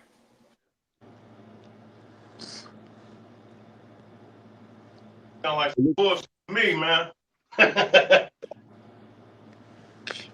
Yeah, there you go. Looks like we lost H Money. I don't know what happened to him. That sound like some bullshit to me, man. Yeah, it sounds like bullshit to me too. It's fucking over here in New York. How's it going out there on the West Coast? You know what? It's bearable. As long as it's not as hot. It's so hot that when you touch a damn rail, it burns your goddamn hand. As long as it's not that hot, it's okay. Oh wow. There you go. I mean, for me, it's mostly the humidity. So you're excited about this UFC card, Brian? Yeah. The reason why I'm excited for it is because it has a really good undercard. And I'm gonna say this too. I mean, the reason why I'm picking Conor to knock this dude out is because the first. I mean, and I think it's gonna be a good card. You know, because UFC for the last 2 years have been putting out some good cards on pay-per-view. The reason why I think. The reason why I think Conor McGregor is going to win, and the reason why I think he's going to do what it needs to be done to win. Mm-hmm. What I see happening is Conor is going to he's going to do what he did the first 2 fights. He come back and pressure the dude. He has the power. You know, he's in that awkward traditional martial arts stance, you know, wide with power, you know, with power in his feet and his hands and whatnot. I mean, he won the first round against Dustin Poirier. I don't think people remember that in the second fight. Dustin Poirier, what he did was he kept throwing those calf kicks that, just like body shots in boxing, leg kicks especially too, especially your legs. You know, your legs is your foundation. That's your that's what you call your real estate, you know, and that tore him apart. You know, he didn't check them. And some of the ones he did check, it came around and it still landed. So I think the game plan for him is to do what he did, but just have your defensive principles ready. A defensive principle should be when he throws that, because they're both southpaw, right? It's just like when you're dealing with orthodox, and what you're taught in kickboxing. When someone throws a leg kick, you're supposed to throw the right hand, even if the motherfucker lands and it lands hard. You still gotta throw the shit, because if his hands is down, if he's not doing the proper thing, if having his left hand, or I guess on in their world, you know, his right hand, because he's a southpaw. If his right hands ain't up, his left hand, that left lead leg kick, or that lead my bad, not the lead leg kick, the left power kick is going to be there, you know, or the left hand's going to be there, my bad, you know what I'm saying? So I think he should go ahead and pressure the man, do what he did. He can knock him out. And Dustin Poirier is a hell of a fighter. Don't get it twisted. Yeah. He fucked up the Pacquiao money. Oh my God. Well, he fucked up the Pacquiao money. He also fucked, you know what? I can't say he fucked up the money for the UFC. I don't know why the fuck Stephen A. Smith, a guy that don't know shit about no damn fighting, is on here, man. Does he know anything about any sports though? If you're gonna be fair, I mean basketball to some degree. I mean, why? But I mean, okay, I get it. He's a legendary sportscaster on ESPN. Why is he on an MMA broadcast? Why is he on a boxing broadcast? yeah, that's a good question. I mean, You can say the same for why Max Kellerman is talking about basketball and football. You can say that shit too. Well, that's a valid point, bro. That's true. That's true. But at least when Max Kellerman comes on boxing, at least I know. At least he's been around the sport. I mean, he's been around the sport for 20 years. Honestly, half the time I think Max Kellerman knows more about basketball than Stephen A. Smith. It goes back and forth. Sometimes Stephen A. don't know what the fuck he talking about. Max checks him, and then it's the other way around. But I'm gonna be honest. He definitely knows more about basketball than Stephen A. Smith knows about fighting. I wouldn't say that. I mean, look who's on the panel. Michael Bisping, and I think is that Kenny Florian? Kenny Florian was just fucking training. Was just somebody's trainer tonight on the prelim. So yeah, I mean, yeah, you got these two guys. You got two guys that actually did it, and you got this motherfucker. Oh no, that's Dominic Cruz. My bad, Dominic Cruz. You got two guys who were probably champions. Well, Michael Bisping probably wasn't a champion, but championship caliber. But you got these two guys in the panel, and you got a fucking guy. And I mean, Joe Rogan has his purpose. He ain't a fighter, but he's a martial artist. I mean, like, what the fuck does this guy like? We saw what this dude did throwing fucking mid hands, man. You know what I'm saying? That was pretty sad. I mean, my bad. You know what? Let's get off of this. Let's stay on top. My bad. But yeah, you know what? One thing I noticed, Conor McGregor is a pay-per-view draw, man. I mean, the motherfucker drew. He's drawing, over 1 million buys each time. I was looking, I was like, wow. I think he does sell a lot of pay-per-views, bro. He does a lot of pay-per-view buys. I'm gonna tell you something, man. Them Irish Skip cats, don't know man. shit about basketball, bro. All he does know is what he is factual about is Michael Jordan, but he get a little carried away. That's all I'm gonna say. Who you talking carried? Bayless? Yeah, Skip Bayless. Yes. He the most biased dude I ever seen in my life. I'm an MJ fan. I think he's the greatest of all time. But he get a mad bias when it comes to comparing MJ to LeBron. Mad bias. Hey, speaking of the NBA, man, who y'all think gonna win the NBA Finals? The Phoenix Suns, or do you think it's gonna be the Milwaukee Bucks? I think the Suns are gonna win, but I hope the Bucks do it. Bucks and 7. I mean, I'm for the big man. You know what I'm saying? I like to see Giannis. I like to see Giannis win, but I just don't see. I mean, if he's not gonna be that healthy in the series, they're gonna lose, man. Yo, man, that dude Devin Booker is the truth. What y'all think about Devin Booker? I agree, he's the truth. Go ahead, bro. Like for what I be watching, like it take him a couple shots to get in his rhythm. Like he'll come out, miss a couple, and then all of a sudden he'll start getting hot. I think like that's the main issue with him. Like early on, he's not showing his great productivity. But at the tail, like not the tail end, but like the second half of the game, he'll come out and he'll be, dominant. I would say, but I think he's a good talent. I think that Luka's the best out of all the guys below 25 years old. 100% below 25 years old. But Devin Booker is you think Luka? You think Luka's better than Devin Booker right now? If Devin Booker wins the title, Luka's still better than him? Yeah. Oh yeah, as a player, Luka's definitely better. I'm gonna say yeah. So Booker win the title though. He's one of the best players I've seen in a long time. H Money. Well, I can't hear. Hold on. Hell yeah, Luka's my favorite player now. But Luka's my favorite player for sure. But I'm thinking about it. If Devin Booker wins an NBA title, NBA championship, does that put him above Luka? But you guys say no. Nah. Yeah. Even if he got the championship at that age, bro, in the finals, I don't know, bro. I mean, if he gets a championship and wins the MVP, it would be tough to say that he's Finals not. MVP. Yeah. But at the end of the day, you got to look at who's around him as well. Like Porzingis ain't really the guy that you could like depend on, and Yep. he's pretty much the second best player on that team. Yeah, Porzingis supposed to be a star, but I don't know, man. You know, Luka, he got some. Who he got? He got Porzingis. The rest of his team is kind of whack though. Tim Hardaway. You know, Porzingis, yeah, the second best Porzingis. dude on that team. so last year the Phoenix Suns didn't even make the playoffs, but you know they did get Chris Paul. Chris Paul came, and now they in the NBA Finals. You know, they're pretty much the same team, but they get Jay Crowder. They got a couple of other guys, but man, his I would say Booker team is, you know, they decent. He's not like he got a super team. He just got Chris Paul. Yeah, and you people see thought in- Chris Paul was done last year. That's what they thought. But other guys know their role and they do it very well. Yeah, it's a good team. Hey, put that comment back up for DJ. Let me cook him real quick. No, not that. Oh, he's saying a lot of blasphemy. You gonna have to go through all that, but go, keep going. He said Ja is better than Luka. Oh God, I like Keep Ja going, Morant keep too. going, But keep going. That's a funny one. this one, was it this one or Aiden the young Hakeem? Yeah, that right there.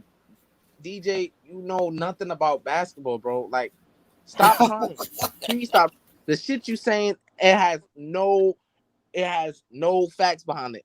Aiden, he shows me nothing that showed me that he's a young Hakeem. All right, now go to the next one, H. The next blasphemous statement he made. This right here. I mean, it's debatable, but Booker's made no first teams. Like, I think his first did he make the All-Star team like last year? It was his first time. Yeah, he made it last year. I think he made it this year too, right? Yeah, Luka's already a 2-time All-Star. You know, like he's already made a first team. Like okay, I get that his team they're like they was the Suns of the second seed, they're in the finals and shit like that. If he wins the title, I mean, you know, it's just hard for me to say right now that he's better than Luka just based off what Luka is, despite what he has on his team. Like Maestro said, Porzingis averaged like 20 and 10 in the regular season, and then in the postseason he averaged like 14 points, like giving Luka no help. Luka was going out there dropping 40 on Kawhi. Last year he hit a game winner on them, you know, almost sent them home. But you know, like it's just hard for me to see Devin Booker do that by himself. I mean, Booker was hitting some game winners last year in the bubble too. He was going off in that bubble, bro. I ain't gonna lie. And I remember last year they played against the Mavericks last year, the Phoenix Suns, and Booker did go off. I do like Luke. Luka's my favorite player, no, without a doubt. But Devin Booker, I think he got more of a dog. Like he's more of a dog than Luka. You see these players pushing Luka around, trying to punk him and shit. They don't be doing that with Devin Booker, bro. But you know they don't be trying to punk Devin Booker. Luka's game is gonna last. It's gonna last long. It's got longevity in it. The style of basketball he plays, he'll be around for a long, long time. Yep. Yeah, I agree. And he's gonna be the marketed star in the league from what I'm looking at, because the way they market him, because they trying to get with the WWE with my bad. What the NBA is trying to do, they're trying to market for the entire world, for like international players, man. So he definitely gonna be the guy for them for years. Man, DJ need to stop watching. He need to put down. Only person that I could compare to Luka and say, oh, yo, this young player is probably on his level would be Devin Booker. I think Devin Booker's older than Luka too. People trying to compare Trae Young, and that was getting me. I like Trae Young, but Trae Young, I don't think he's on the level with those guys. He's good though. He reminds me of Curry a little bit, like a Mike Bibby / Stephen Curry type of guy. He's good, but I think Luka is on a different level. Yeah, I think Devin Booker too is better. That's just me. Luke, I agree with you. Yeah, I'm trying to think who Luka reminds me of. Larry Bird, bro. No. Larry Bird was grabbing rebounds like Luka nobody. get a triple double though. Like every game he grabbed rebounds. Man, look, Luca can't play no defense, man. Larry Bird was at least he was a two-time On defense. Yeah. For real, I didn't know that. And I'll say this, outside of a couple players, man, there was only a few players that was a better passer than fucking Larry Bird. Man. And not only that, he was tough as nails. He light you up. I mean, he's punched people in games. Like, he was a tough ass player. Oh yeah, back home, right? Hey man, I'm gonna tell you something. His jumper, I'll say his jumper was uncontestable, man. That motherfucker made a shot over outstretched arms of both Scottie Pippen and Michael Jordan, man. Like that motherfucker. Look, if he was playing today, that motherfucker averaged 40 a game, man. Who, Larry Bird? Oh yeah, hell yeah. Oh yeah, Larry Bird was a beast, no doubt. Larry Bird was the truth, but Luka's he's a beast too. Luka, if you look at his stats, his first with 3 seasons in the NBA. Better than Larry Bird's first 3 seasons. It's a lot easier to younger. Hey man, that's another thing. A lot of dudes averaging damn near 30. It's crazy. Yeah, well, yeah, it's the nature of the game today because of the way they play, the way the rules and the 3-point shot. But I'll say this: his game actually kind of reminds me of Dirk. Reason why I say that, he's tall, he's able to shoot. He got a little bit of he got somewhat of a back to the basket game, but he's a better passer than Dirk. Yeah. That's what do they play today or they play tomorrow? Tomorrow. Dang, I might have to do the live. Oh yeah, there go DJ. What you got? What up, DJ? What up? What Rapid? What's up? What's up, Maestro? What's up, HD Money? What's up, Boxing Historian? What's up, What's good with it? What's up, Maestro? I seen you on the Boxing Voice, and you made an excellent point, brother, of the WBC and the WBC and WBA. What do you call it? Unifying in the Nettie and what's this guy, the Heartbreaker fight, right? That was crazy. You made a point about the precedent set with that fight, right? That they called it a unification on PBC, right? Can you hear me, Maestro? Probably stepped away. Oh, my bad. Well, guys, I heard you. I'm just gonna send this link. Maestro, can you hear me? What? Well, in any case, I heard you guys going in on the NBA. I didn't know you guys were hardcore. You guys were hardcore NBA fans, man. Oh yeah, most definitely. Yeah, I used to be a hardcore fan back in the day, but I'll tune in ever so often. You guys think this NBA Finals has an asterisk? Oh yeah. Last year's does, that's for sure. LeBron, like that was the weakest finals team I've ever seen in my life, bro. Oh yeah, the Heat was trash. That was what? bro. Wait, what you said, DJ? The Heat was. I don't know. Last year was trash. I watched some of it. Trash. It was just trash. Hey, that Miami Heat team that has to. Go ahead. You went out. A boxing historian. What'd you say? I don't think it's an asterisk on it though. I mean, nobody was hurt as much as they are now. I mean, you could take. No fans though. It was like, man, once LeBron James play in front of fans, he's not the same player. I think, bro. I don't know. I'm not gonna put an asterisk on it. Just the fact that like the Lakers, they had their issues too, and they were still able to prevail. You know, like I mean, nobody was really hurt. It was just the simple fact that a lot of players wasn't in physical, shape. But the Lakers had the same circumstances as everybody else. But people gonna say it's asterisk on it. I don't really think it was, despite being boring. A lot of teams, I can't think which teams doing it with the bubble. Their players were being held out of games. They'll come in after they probably it was just stupid. Then they added this playing game. It's they keep trying to add stuff. Wasn't that the year they had the Kobe All-Star, the All-Star game for Kobe Bryant? That was last year, right? Yeah, it was last year. Yep, when Kobe passed away in the first All-Star game. Last year was probably the worst NBA season of all time. Last year was good until the damn Corona came around. You know what I mean? They fucked it up. But before that, oh man, I used to do live NBA games every day on the channel. Go back, to my old videos. We was covering the NBA every day, bro. You know what I mean? It was lit. I remember. It was so fucking lit, man. Hey, but I'm gonna tell you like this though. Method. I seen you compare DeAndre Ayton to Hakeem Olajuwon. My little brother compared him to Patrick Ewing. They say he the next Patrick Ewing. That's what they said.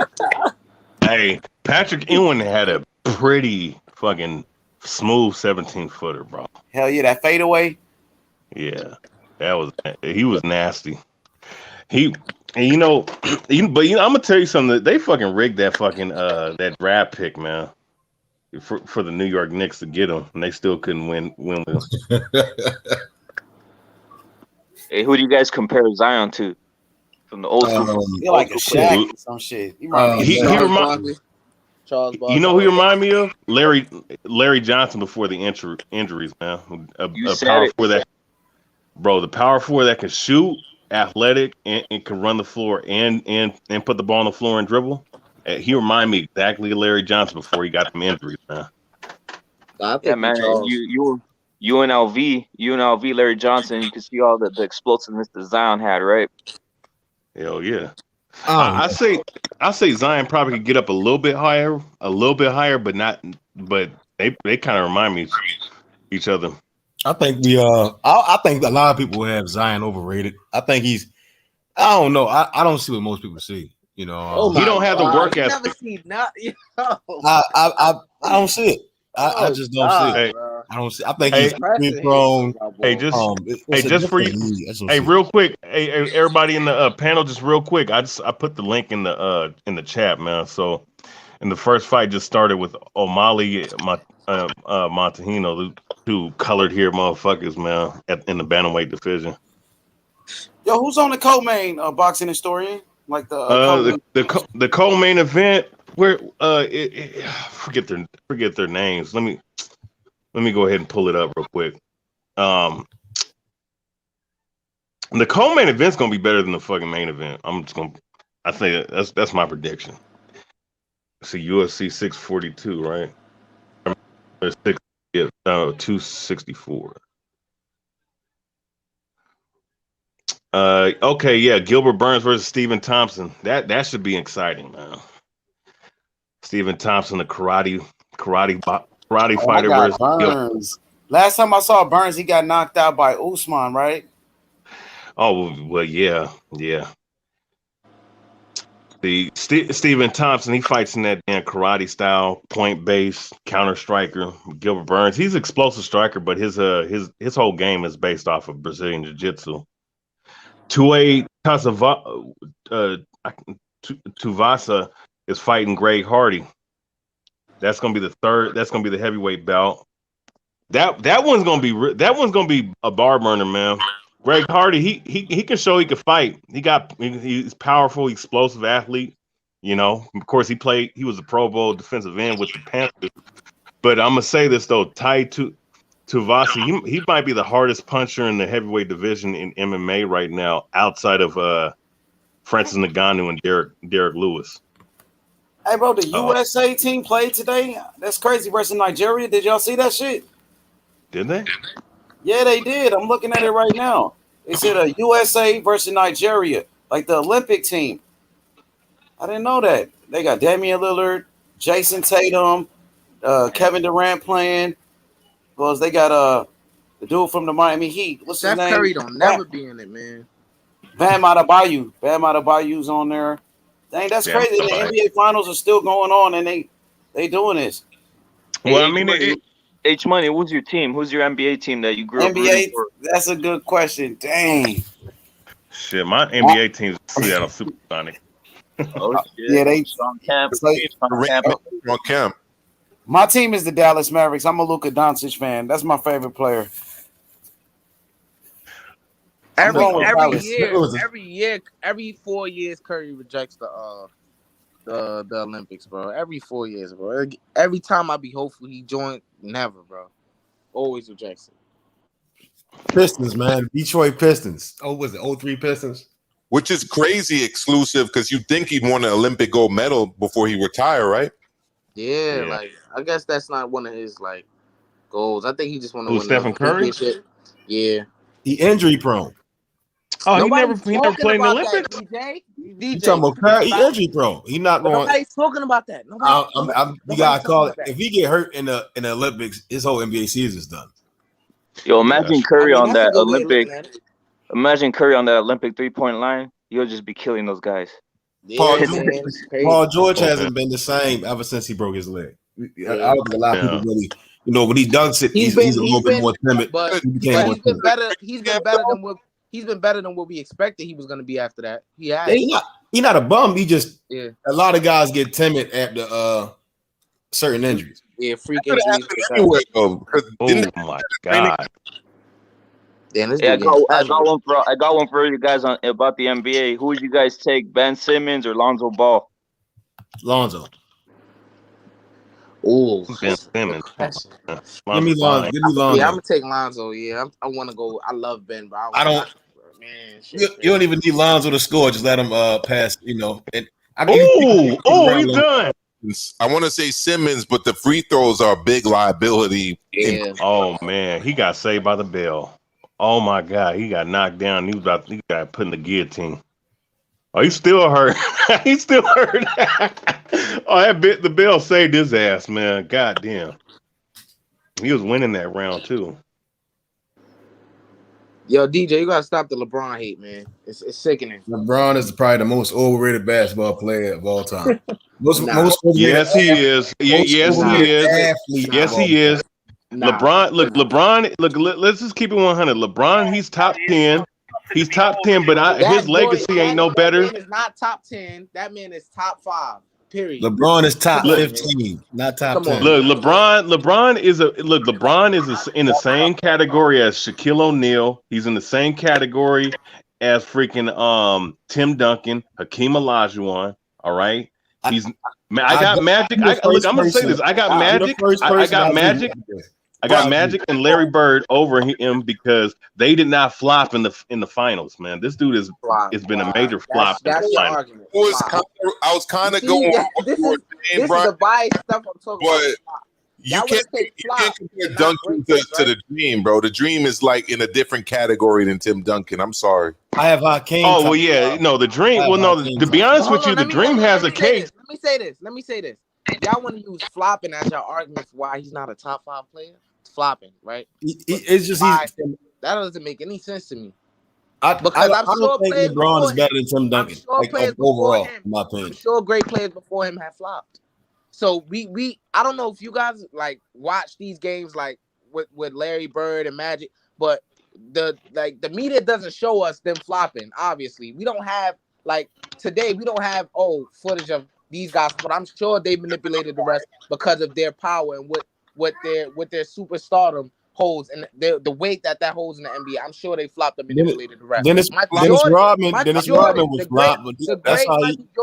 The great Michael Jordan has manipulated the rest. I've seen it from footage. I haven't seen it live, obviously, but I've seen it from footage. He's manipulated the rest because of the power and the power of how his name and his name. You know what I mean, bro.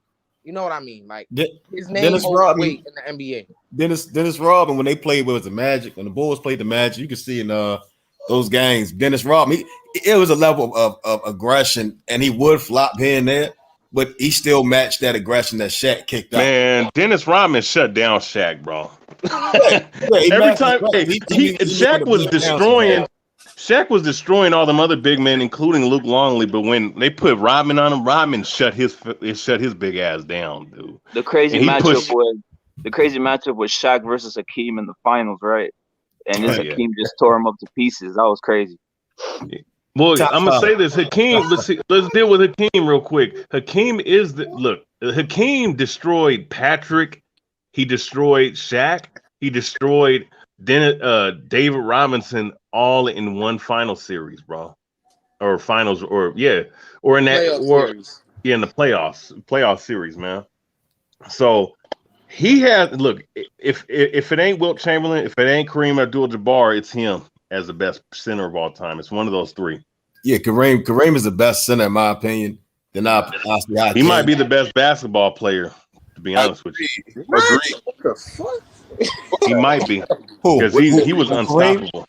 Nobody can stop him. The sky in defense. Nobody could stop. Kareem is the best basketball player ever. Yeah. Yeah. Nobody could. I'm about to. Yo, H, man. Yo, H. You there? Kareem is the best. Michael Jordan is the greatest NBA player, but Kareem is the best basketball player. Can I say something real quick about Kareem? Can I say something real quick about Kareem? About, I want to say 5 years ago, I saw an episode of Real Sports with Brian Gumbel, right? Where they interviewed Kareem, and he was like probably over 60 years old at that age. And he did a sky hook from behind the three-point line, one take.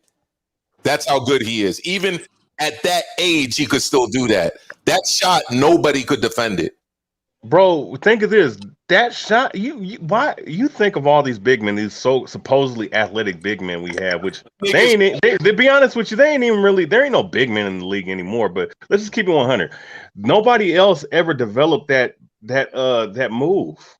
How come nobody else could develop that move, man? It's a difficult skill to master. You don't see Joel Embiid doing the sky hook. Let me say this. Like, Ben Simmons has like a kind of, it's not exactly what Kareem does, but it's kind of like but it's from closer range. Like he put his own little twist on it. He's the only one I really see trying to imitate it. Well, shit, man. The only other, you telling me these guys can't try the baby hook? I mean, Magic used to always do the baby hook, man. Yeah, the baby. Yeah. I mean, I don't know. There ain't no such thing as a big man in the NBA anymore. That's my personal opinion. I think it's a lot more. Nobody's like a big man in the last couple games. The last series. The last series, Brook Lopez like a big man. He was playing. Lopez was he was in that last generation of big man. Now they just want guys that are 7 foot, 270 pounds to shoot threes all day, which is retarded. Yeah, Joel Embiid, Jokic, the league is retarded, man. I just think the NBA. I think the NBA will be so balanced if they allow hand checking. I just want that. Yeah, if they ever bring back hand checking, niggas shooting percentages and their point percentage, that shit's gonna go down at least 20%. I think the NBA, it was a good business move for the NBA because when Shaq was doing his thing, they implemented a lot of rules to try to stop this guy, right? So I think it's a better business move to see more offense. Like the fans want to see offense like that, So I guess that's but here's the thing though. Since the 2005-2004 series, bro, at 2004-2005 was like the last great defensive physical series. If you ever look, I remember that. I remember that was when my Sonics went to the playoffs and pushed the Spurs to 6 games with their whole roster injured, pretty much. Those series in those games were the last NBA, like those type of games that you saw, because the very next year, motherfuckers was scoring 26, 25, 30 points, getting to the free throw line because they put those rules in. Ever since then, they started chipping away. Now you can basically take 4 steps now. You can't bump the cutter like that. Like that's a fundamental in basketball. You got to bump the cutter, push guys off their routes. You can't do that no more. When you start taking away shit that's supposed to be fundamental, that's when the shit gets fucking pansy, man. And nobody wants. It's a point guard league, right? So now basically like the guys from the old school era, like Stoudemire, Van Exel, little guys like that, they'd be killing it in this era, right? Man, shit, all of them motherfuckers would be killing this era, man. All of them. Fucking Muggsy Bogues would be averaging 15 points today. Smallberry, Gilbert Arenas, they'd be going crazy. Hell yeah. What's the dude from the Atlanta Hawks? Spud Webb. That dude you think what's his name?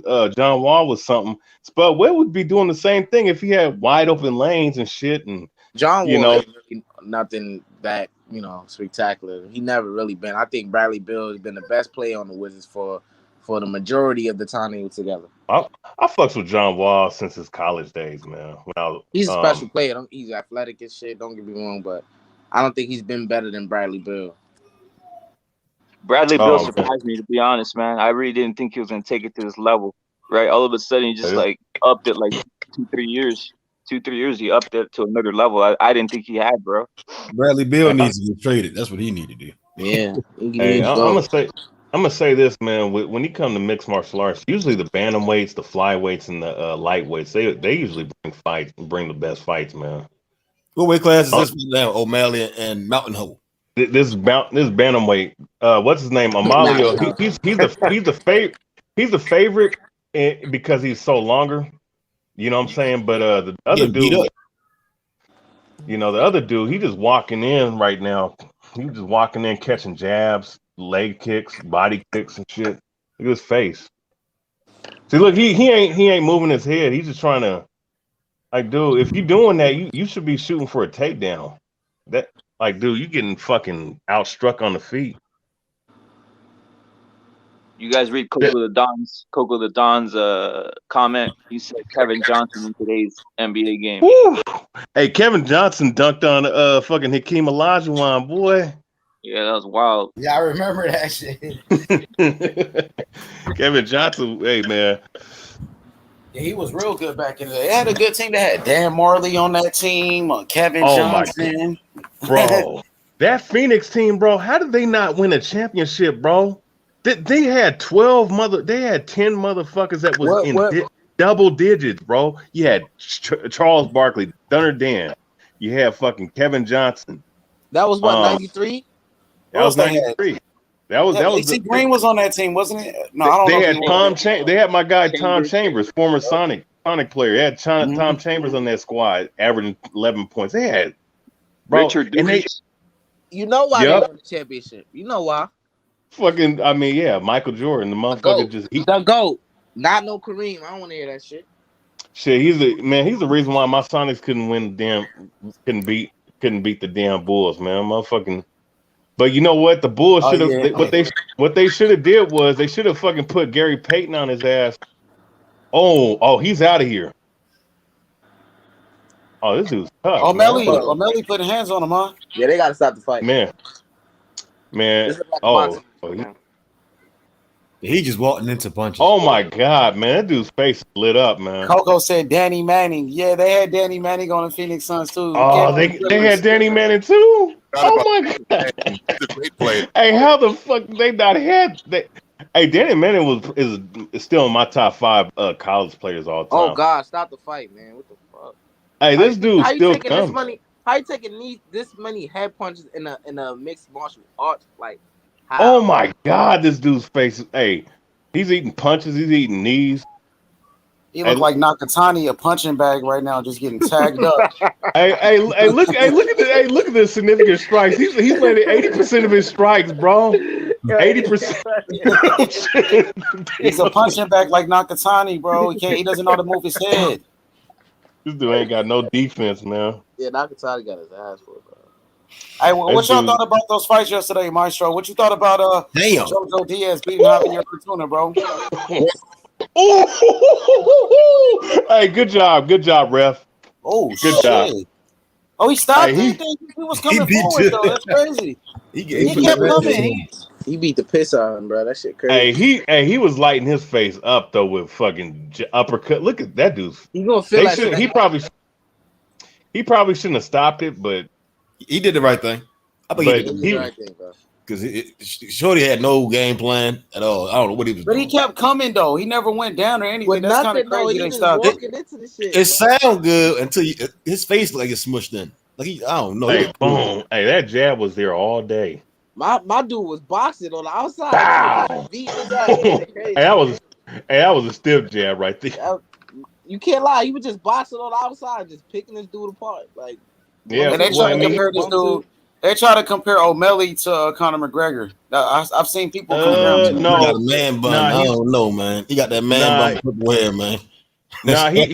His style is different because Conor. You see, he's using boxing. Conor McGregor is more like a traditional martial artist with power. O'Malley, he don't have that kind of power. He's more technical. He has more sequence is crazy. You got the stop right there.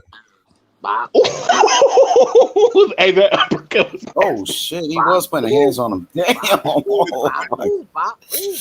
Oh shit! Hey, he was hitting his head like a pinball with that jab, man. But dude, he doesn't move his head. That's why. Yeah, that last sequence was crazy. Oh my goodness, bro! He's just like a punching bag for real. He in terrible physique too, though. The guy was just mountain hole.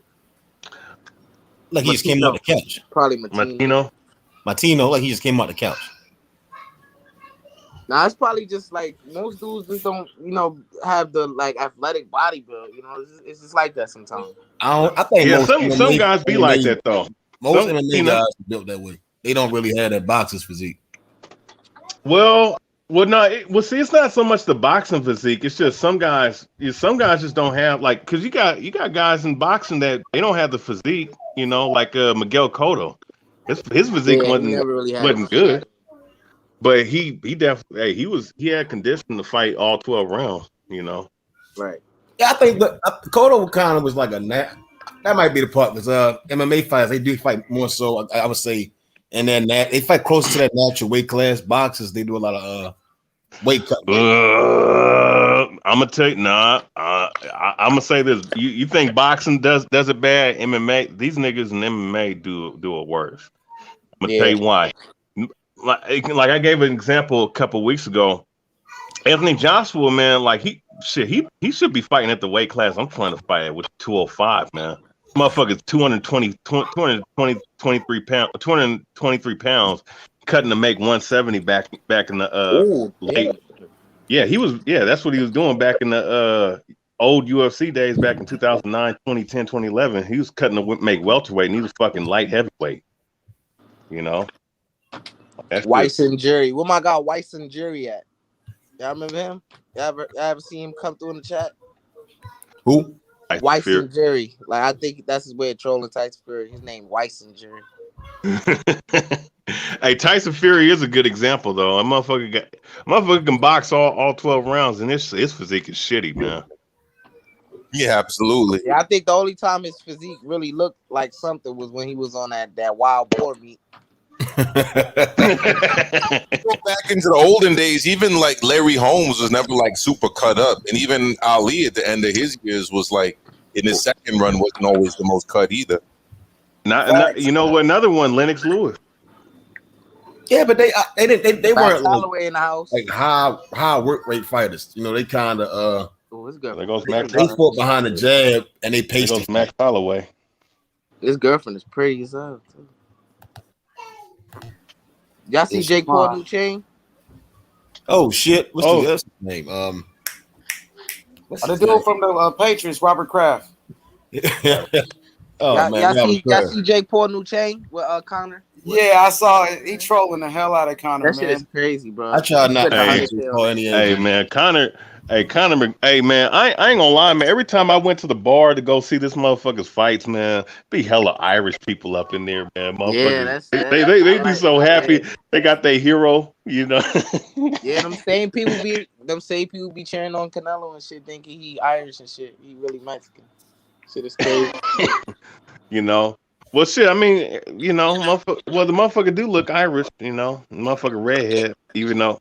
His family's from Spain, you know what I'm saying? So, who knows? They got redheads in Spain. I've been out there. Oh, yeah?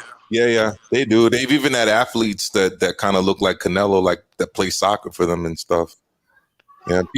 What y'all think of this guy named, he an Irish fighter. He James Gallagher? No, he's in the featherweight division. You talking about Michael Conlon? Yeah, I think that's his Conlon. name. Yeah. What y'all think of him? I think he ran away from Shakur Stevenson. I've been to his fights a couple times. He's not really all that they crack him up to be honest. Like his whole story was that he was robbed at the Olympics of a gold medal. I mean, that's disputable. And then they gave him a big run, and every St. Patty's Day they would put him up here in New York at the Garden. But he hasn't really transitioned to like elite prospect level, I don't think. Yeah, I like his little tattoo. I think that shit cool as hell. Little cross they got a tattooed on it. That's a cool tat. With the Celtic cross? Yeah. Yeah. He's with MTK Global, right? Yeah, he's an MTK fighter. Oh, I thought. Oh, okay. He fights under top rank with MTK. Oh yeah. I was just about to say that. I thought he was top rank. Yeah, MTK's his management. Top rank promotes him. Oh, okay. Yeah, he's okay. I watched a couple of his fights. He lets his hands go. He can box a little bit. I was expecting that 126 to be both with top rank, the Shakur and Michael Conlon fight to be, next. Then they sent Colin down to 122, and now we have Shakur. What is he at 130? Yeah. Oh shit, Misha Tate is back. Oh, Tacoma girl. She back out. She back in the UFC octagon.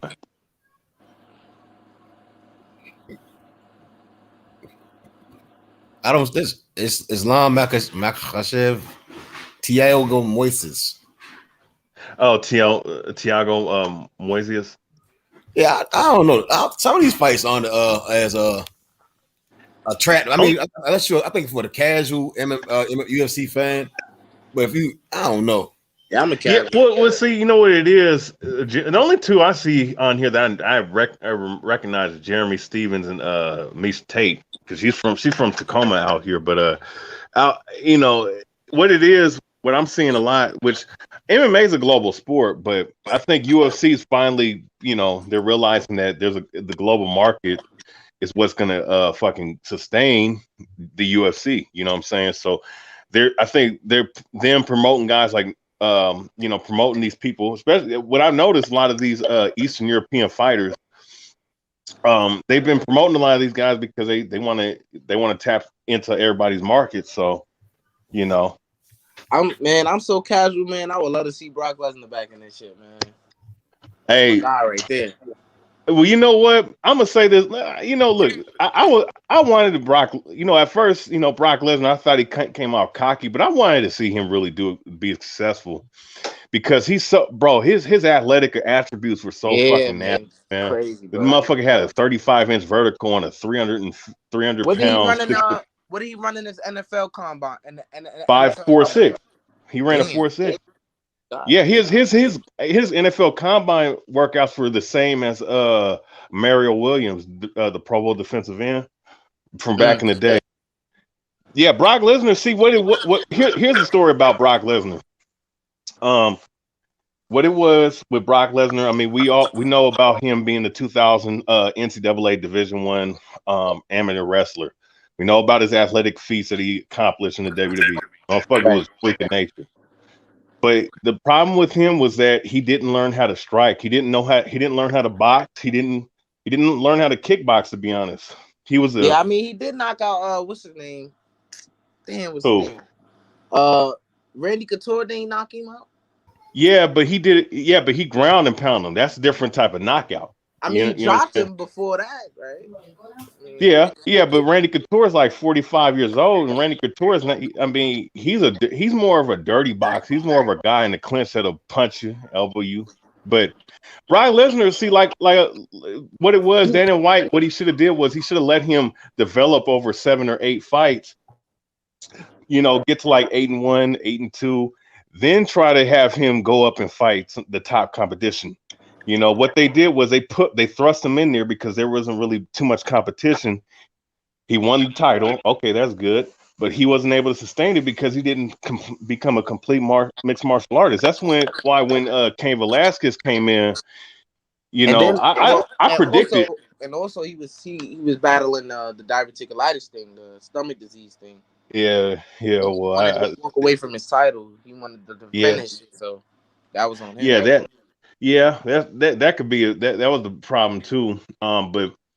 But Cain Velasquez, he was just a better MMA fighter. He was a better boxer, Cain Velasquez better striker. Have the most knockouts in UFC heavyweight history? Who? Doesn't Cain Velasquez have the most knockouts in UFC heavyweight? Oh, that's what they were saying. No, that's probably No, I think Francis Ngannou probably took that away. How many fights Francis Ngannou have? I think he got at least have 12 fights by now. But Brock Lesnar, he was an unfinished product, man, as an MMA fighter. Yeah, I knew Brock Lesnar was gonna get served up by Kane because just in the Olympic wrestling style, I don't even think Brock Lesnar would be able to beat Kane at this point. You know what I'm saying? Let me tell you this though. There's a lot of people at this fight. I'm looking at the crowd. It's crazy. It's packed in there. Hell yeah. Shit, but motherfuckers love Conor. Hey, man. Hey, I'm gonna tell you something. And I can break it down for you. Conor secretly is a nigga, man. By his lineage. you know, you might think it's crazy, but I know something about that man's about the McGregors. I'll just say that much. But just to finish off with Brock Lesnar,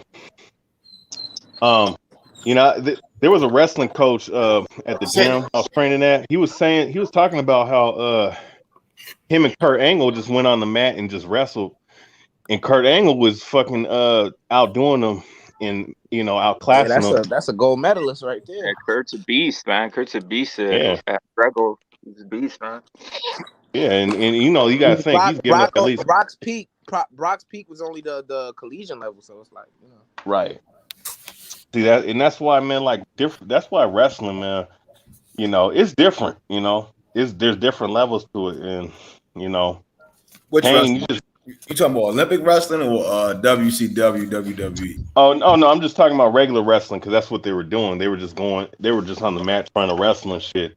Cain Velasquez, he's on a different level of wrestling than Brock Lesnar. That's why when Brock took him down, he got back up immediately because it's different. You know what I'm saying? So, but you know, Brock, man. I'm gonna go out on a limb and say he's one of the greatest athletes of the history of the earth, bro. Brock Lesnar. Brock Lesnar, no, for sure. He's him, LeBron James, Wilt Chamberlain, Michael Jordan.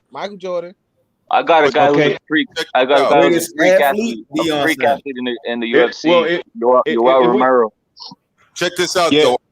I heard a story about a shoot that took place behind the scenes between Kurt Angle and Brock Lesnar, because Kurt Angle was an Olympic gold medalist and Brock Lesnar obviously was a college champion, and it was not even close. Like Kurt Angle, whatever he wanted to him in wrestling, and he was just saying, obviously there's levels between Olympic gold and NCAA titles. I'll give you more. I'll give you one in his prime. Yoel Romero was fucking very freak. 100%. Oh, he's a freak athlete. Absolutely. And he still is too. Yeah, but if we want to talk about like just pure athletes though, he's not touching, bro. He's not touching. I'm gonna say this. Brock. If you're talking about size, strength, power, athleticism, vertical. Did you see him do a shooting star press at 300 pounds? Did you see anybody do it? Come on now. Nigga, there ain't no big man doing some shit like that. Maybe Keith Lee. Keith Lee could probably could do it. Try to pull it off, but nah, I haven't seen it. Bro. Nah. So I'll say Brock, LeBron, Wilt Chamberlain, Michael Jordan, and then maybe Vince Carter. No. What's the running? Bo Jackson. How you gonna put my athlete-wise? Deion Sanders is the number one athlete. Did you mention Wilt Chamberlain? Yeah, Wilt Chamberlain's the greatest athlete of any generation. What about Muhammad Ali? Have you heard of Alexander? Have you guys heard of Alexander? You guys heard of Alexander Karelin, the Soviet super heavyweight wrestler? Yeah. Man, what's up, Maestro? You know what's cracking. Maestro knows what's up. Alexander, you know what? Monster, dog. You know what? Ali's up there too because they measured Ali's jab speed. His jab speed was faster than Sugar Ray Robinson's, bro. What the fuck, bro? That shit's crazy, man. Google Alexander Karelin. Hey, it's too bad. It's too bad that Wilder's a better fighter than Muhammad Ali. You know, it's too bad. No, it's too bad Wilder don't have no footwork like Ali do. It's too bad he don't got. Ali was 6'3" and he moved like a fucking featherweight. That's how fast he was. Didn't Deion Sanders win a Super Bowl and a World Series? World Series? No, I think he went to the World Series with his team lost. I think he played. Yeah, but controversial because he was trying to leave the games to go play football. For 30 on it. It's really good. Hey, but Bo Jackson was good in both baseball and football, though. Absolutely, and track and field at the college level. Oh yeah, ain't nobody beating his 40 time, bro. I'm just saying this. I'm just saying, like, I honestly don't think no athlete is better athlete than Brock Lesnar. Like that dude is. Well, I'm gonna say this though, man. That motherfucker was lifting fucking Big Show over his shoulders at Yeah, 5. that's what I'm saying, bro. That's what I'm saying, bro. I I mean, mean, you know, steroids is a hell of a drug. But we're bro. talking about two different things though, because we're talking about being a competitive athlete, which is one thing, and being athletic and having athleticism. Because if you're talking about being a competitive athlete, there's way better wrestlers than Brock Lesnar. Oh And yeah, that's true. well, but let's keep it 100, man. Motherfucker is WWE champion, and even though it's scripted, it takes a lot to be that and be pushed like that, and to do the UFC champion, and to be the UFC heavyweight champion. And he went for an NFL tryout and did not too bad. Okay, no, he did great. He did great. Check this out. I said it once, I said it twice, I'm gonna say it again. Alexander Carolyn, 287 pounds. All right, let me look this guy up. This dude could do 42 pull-ups at that size. 42. Man, I used to have that. I used to have that poster trimmed like a madman with Alexander Carolyn. Yo, three-time Olympic gold medalist, super heavyweight wrestler, 9-time world champion, 2-time World Cup, 12-time European champion. I mean, the guy's the best heavyweight wrestler of all time. It's not even close. Alexander Carolyn, check him out. 42 pull-ups. Who can do that at 287 pounds? Shit, man. Brock, if he takes steroids. Yep. Hey, he was a Greco-Roman wrestler, huh? Oh yeah. Brock can still beat his ass. I don't care. Nobody beats Brock. Nobody beats Brock. Brock. Hey, you know what? You know what's funny about Brock Lesnar? He had a good chin, but he just didn't react. He didn't react to punches well. Yeah, he did. Yeah, that shit is crazy. Now I don't know who these two chicks are. I'm gonna go You with seen the Mark Hunt Brock Lesnar fight, even though after the fight, he got caught. Oh, Mark Hunt's still mad to this day. He's still trying to fucking soothe him. Yeah. Isn't the Mark Hunt in charge of that other league though? The one that No, that's Ray Seffo. Oh yeah, you're right. Ray Seffo. Yeah, you're right. He was just here too because he was training a fighter tonight. Let me ask y'all this, bro, because it's no fucking way, bro. Y'all don't think The Rock on steroids, bro? Yo, he's on steroids. That motherfucker's on EPO, bro. That dude is on EPO, bro. Come on, That's not natural. That's not definitely not natural. He's not competing. He's not competing in any athletic sports. So a lot of people that's just he does movies and stuff. Those type of people they can do anything free. Yeah. Look at Stallone. Look at Joe Rogan. Joe Rogan admits he does testosterone. What about John Cena? HGH too. Oh, John Cena. John Cena's inflated, man. That motherfucker don't even look. His arms look weird, bro. Like that shit not natural, bro. Hey, you know what's funny? I remember Brock Lesnar. He slapped Brock Lesnar. Brock Lesnar did a full. he did a full power double leg takedown. Yeah, that's my favorite. That's why. You think that shit was real, or you think that shit was real? That shit was like a little. Here's what I thought. Here's what I heard. My bad. Here's what I heard. John Cena was told to slap him, and then Brock just went into animal rage and beat the shit out of him. But it was a lot of people surrounding that shit. They probably threw a little blood capsule in his mouth and shit. That was real blood. That was real blood, bro. I think Extreme Rules when they fought, I think that shit was real though. When he elbowed him in the forehead and shit. I think that. Oh no, he got cut open for real. He got cut open for real. The prime ultimate warrior and Randy Savage were juiced to the gills. Oh yeah, bro. Oh yeah. This chick from Mexico's giving it. That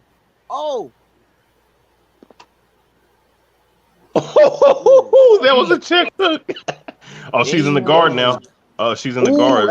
You got to be careful. She's going for an armbar. No. Damn, what's this girl name in the black? God damn, her hands is Aldana. Aldana. She throw her punches. It's like, damn, like. Yeah, she's from Mexico. Crazy snap on her punches, bro. Yeah, she gave her a nice check too. She got to be careful though, man. She's, Oh, that was a good Why punch. do these females want to fight, man? I'm not trying. It's crazy. But yeah, man, basketball, I hate to see their faces get like they You know, they, you know, shit Yeah, crazy. I hate for women to engage in combat sports because a Yeah, woman bro. ain't getting beat up like this. Yeah, I don't like that shit, bro. But you know, I got respect for them. You know, that's what they want to do. I support Although it. I support, hey, look, I support. You know, what's her name, Marlene Esperanza. I support that chick. Marlena Esparza, yeah. You know, Brian, and everybody else, H Money, I got to get going, but I'll link up with y'all during the week. All right, oh my yeah, show. for sure, All right, for thanks, sure, guys. my show. Enjoy the rest of your night, everyone. This has been a good talk, and at some point we got to talk basketball, bro, because there's a lot of Oh yeah. basketball heads up in Yep. here too. It's Oh, not just she won. She won knockout.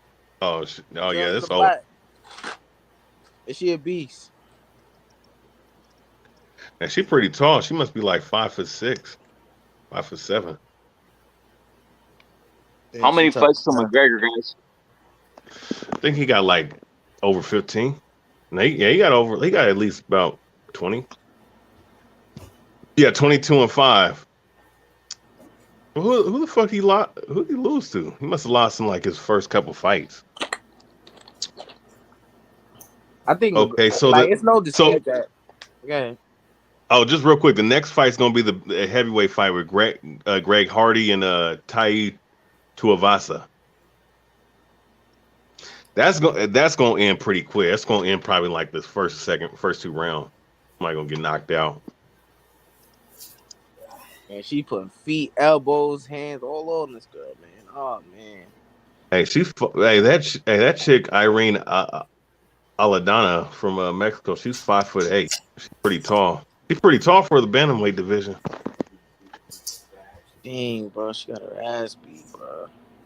135-pound. Is that Jorge Linares? I was about to say. Man, everybody, Mario Barrios will be back. Don't worry about it.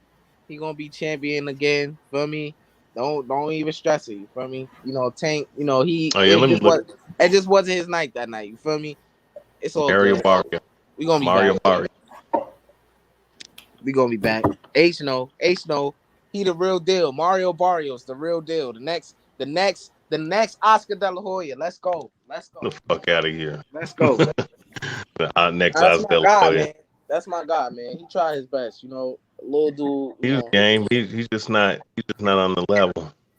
Yeah, that's what that was. But we gonna be back though. So good.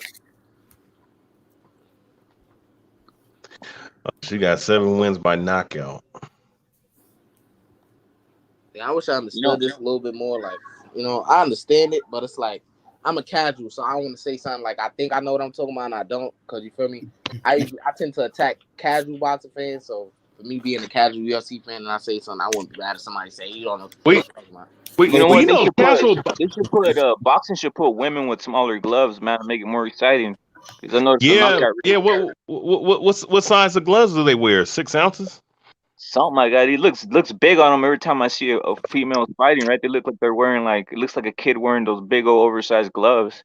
Yeah, that's why we're having knockouts. Yeah, they need to wear. Yeah, they should have them wear they should have them wear 4-ounce gloves. To be honest with you. Yeah, man. Dang, she had to beat her ass like that, bro. God damn.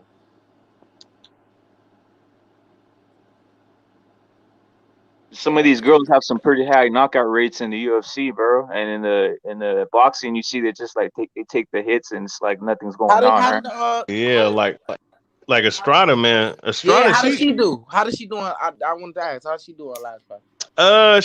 Because she fought last night. She did solid. But she was getting tagged with the left hand. I think because she was fighting the Japanese woman from Japan. And she was a defensive fighter, so she kept tagging her with the left hand. But what the hell?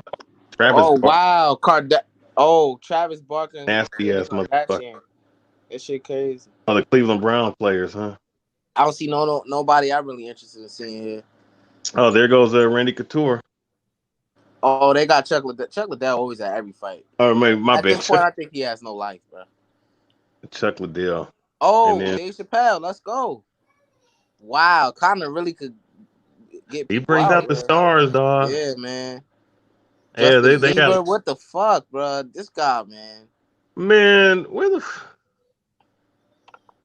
you ain't see these type of stars. Well, Tank did have little baby and shit like that. He did have some stars. Like, When's the last time? When's the That last shit time we've crazy. seen this guy before, man? Who? Fucking Justin Bieber. Oh no, he's out there. He's quiet now. He's not like how he was. Like, he's not making a lot of like media, like feeding the media the negative shit. So when you're not feeding the media negative shit, you tend to be quiet. Daniel Cormier and Ryan Clark got their own podcast. That is hilarious. It don't matter. It don't matter. Drugged up John Jones, not drugged up John Jones. He still beats the shit out this dude.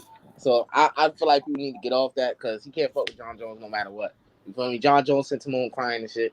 You feel me? John Jones the greatest of all time. Period. You know what? It'd be hard to argue with that, but I don't know. It's between him. It's between Anderson Silva, between Fedor, between What about GSP? Daniel Cormier. GSP is up there. Trying to think who else would be considered the greatest of all time. Yeah, Anderson Silva and St. Pierre, in my opinion. I mean, Fedor, Daniel Cormier are the two best heavyweights of all time, in my opinion. Light heavyweight is definitely John Jones by far. John Jones, like he really I want to say he did it the boxing way, like the way he built his resume. No. Like, he went up and beat the top guys, went undefeated. You feel me? That shit is crazy, bro.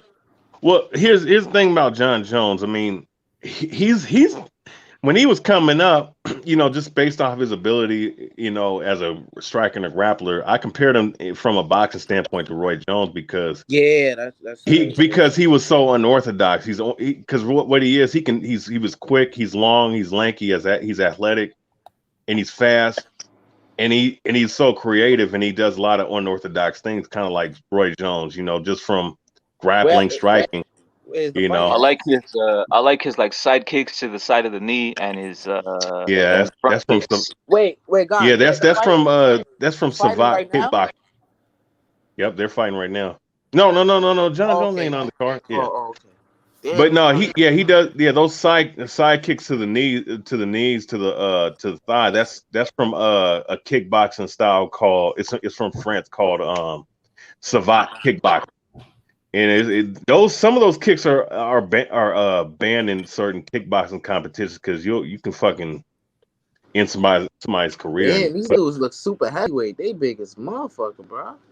Yeah, that's Greg Hardy, man. That dude, Greg Hardy used to be in the NFL. He used to be the Pro Bowl defense for the Panthers. That motherfucker, hey, that dude from Hawaii, that motherfucker killing people, bro. That motherfucker's Samoans, like. It's you only really see them in the hurt business, whether it's wrestling, which is not real, but or this, bro. What's his name? And we see boxing. We see him in kickboxing. You see him in boxing. You see him in I don't MMA. really see. You know what's crazy? I never really seen a Samoan walk in the street. That's the one thing. I do. Never seen it. I see them all the time, man. The Samoans. There are a lot of Samoans up in Seattle. New York, I don't really see them dudes walking the street. Does Jean-Claude Van Damme do the Savat kickboxing? No, it's just regular kickboxing. That's regular? Yeah, just regular. Because there's different styles. Because in Europe, kickboxing is huge in Europe. I say outside of boxing, kickboxing is probably very popular. Because you have Dutch style, you have the basic style, you have the Dutch style kickboxing, which is more technical, defensive style, and then you have the Savat kickboxing. In Savat kickboxing, you can't if you're not throwing no kicks though, they'll fucking disqualify you. So you gotta throw punch and kick. That's what I used to like about Pratt. If guys weren't engaging, they'd give them like yellow cards and shit. You remember that? Yeah, they take the damn 10%. They take 10%. Well, shit, they should do that shit in the promotions over here, man. Like that shit is like motherfuckers. Like it don't matter if you're grappling or striking or you're in the clinch. Like if you're not working and you're stalling, you should be penalized or at least a point deduction, man. Because you can't. It's one thing to fight defensive and counter strike or counter a guy, or be defensive. It's a whole nother thing just not to engage. You know what Period. we need to get a Floyd Mayweather and Adrian Broner what's the name fight? Exhibition fight. We need to get that going. Floyd, get my guy AB some money. Get him some more cash, man. AB in the hospital. Hey, you know what? You know what? I'll be honest with you, man. Adrian Broner should probably take up MMA now. At this point, Hell nah. Fighting. AB you know why? You know why? Because he ain't gonna make any more money in boxing now. I think bare knuckle fighting might be better for him. He gonna have to let his hands go. You said a what fight? Hey, if he don't let his hands go in bare knuckle boxing, that motherfucker's face gonna get lit up, man. Yeah, bare knuckle fighting. Paulie did it. I mean, Paulie did it, so I think AB can do it. Paulie ain't getting knocked out. Hey, I'm so sad. I'm so disappointed in Paulie because he really knew what the fuck he was talking about when it came to boxing, bro. I really like when he was on the commentary table, bro. Then he did whatever he did, that race shit, whatever he said. And then, now we got Abner Mares and shit. I'm not saying you don't know what he's talking about, but it's just not the same. Like, he's all right. Comes off very but I saw Paulie getting kicked out though eventually because he was just telling too much truth, bro. He was telling too much truth. Yeah. I mean, look, he has his own opinions. Okay, that's fine. It's whatever. Because we all have our own racial opinions. It is what it is. You know what I'm saying?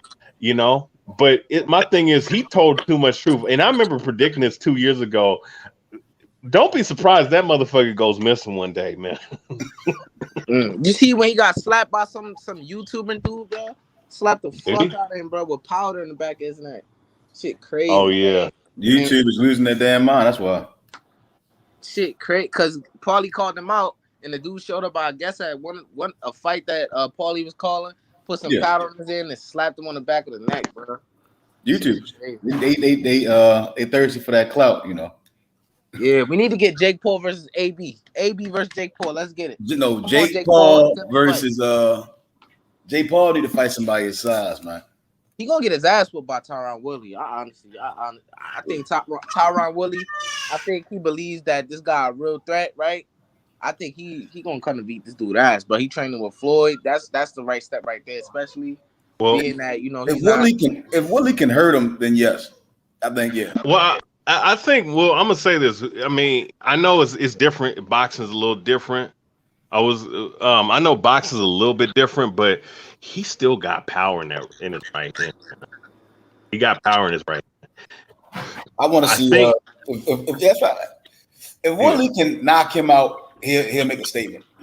Somebody has to knock Jake Paul flat out. If he knocks him out, it's like all this shit is over with the Paul. I would love for that. I think this shit will only come to an end if this dude loses. Like he needs to keep winning and winning and winning to really if he loses now, that shit will stunt whatever he got going on. I don't think anybody gonna really. I mean, I can't say they won't tune in to see him fight again because he does have that mouthpiece on him, but it's like the mouthpiece can only take him so far. Like he getting knocked flat out by, Woodley.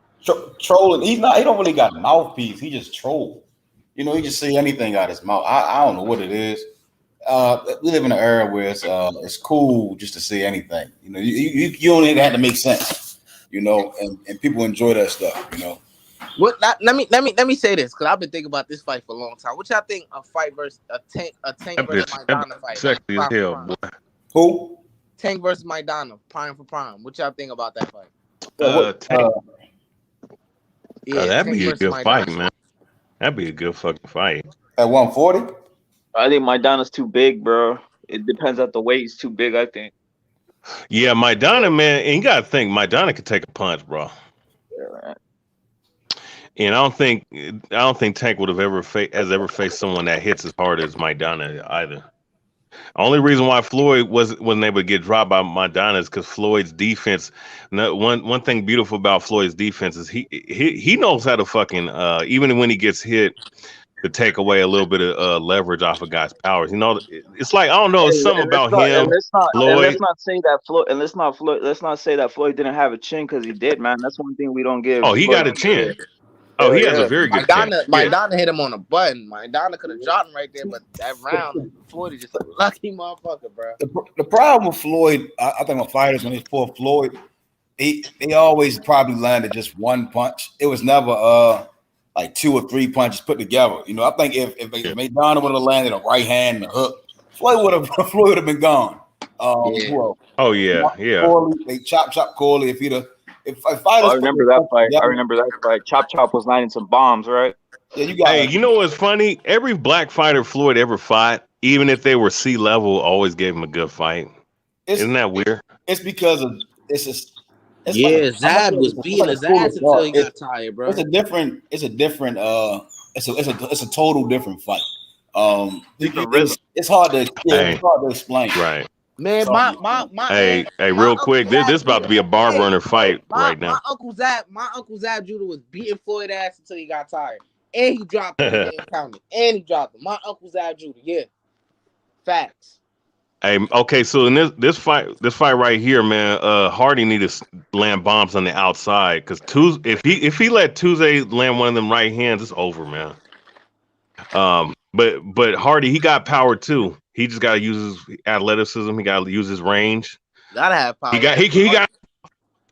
He need to fucking use some footwork. He's done. Maidana changed 2 fighters' careers with Ortiz and Broner. If Maidana got a hold of Tank, it would be 3 fighters in his record. I don't know, man. Tank's slippery, bro. Especially with his counter punching. I think he'll break Maidana shit, honestly. To the body too. Ooh. So yeah. Oh man, see he's messing up right now. He Ooh, see. Damn. Yep. This Samoan dude. Them leg kick. He's gone. He's gone. Oh! I told you. Oh, that looked like the Lubin knockout, bro. Oh. Hey, I told you. That's Don't crazy. that look like the variation of the Lubin knockout? Damn. I told you. That's crazy. Hey, he rocked him too. Hey, this motherfucker. Oh my. Here's his. Yeah, he was hurt and then he dropped him. That shit crazy. He damn near killed him. Oh shit. He was a left hook. I need to see the replay. That was crazy. I thought he was gonna lose. Oh shit. Yeah, I thought it was over for him. He was hurt and still knocked him out, bro. That's the Andy Ruiz of MMA, huh? I told you this dude. I told you this dude will. If that dude get in the inside, he will knock you the fuck out. Oh man. Damn, dude had him hurt too, bro. He got wild. Gave him the stinky. He smothered himself. Right hand. Hey, but you know what? But you know what? Ooh, he was actually winning the exchanges though because he was taking that left hook. Damn. He stopped it too early. I think he might have stopped it too early. It was over. He turned his back though. Yeah, he turned. Yeah, it was over. Yeah, he was non-responsive. Like he wasn't moving. Like he wasn't trying to really defend himself.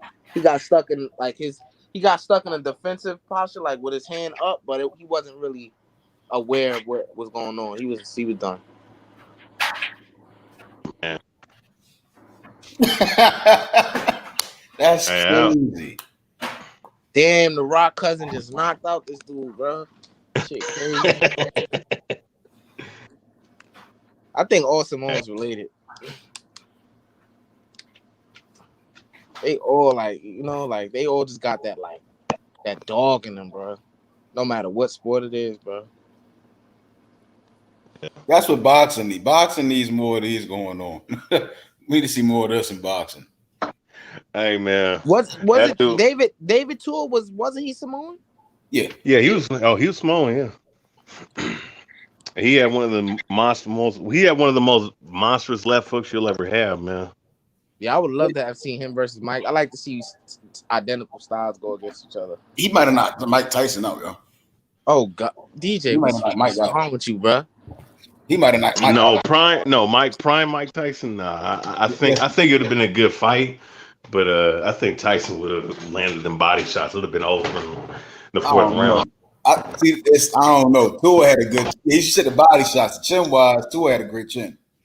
He had a really good chin. And Mike he got a great chin, but he never fought nobody that hit as hard as Tyson. I don't know. I must turn it back on. Ike had some power to him.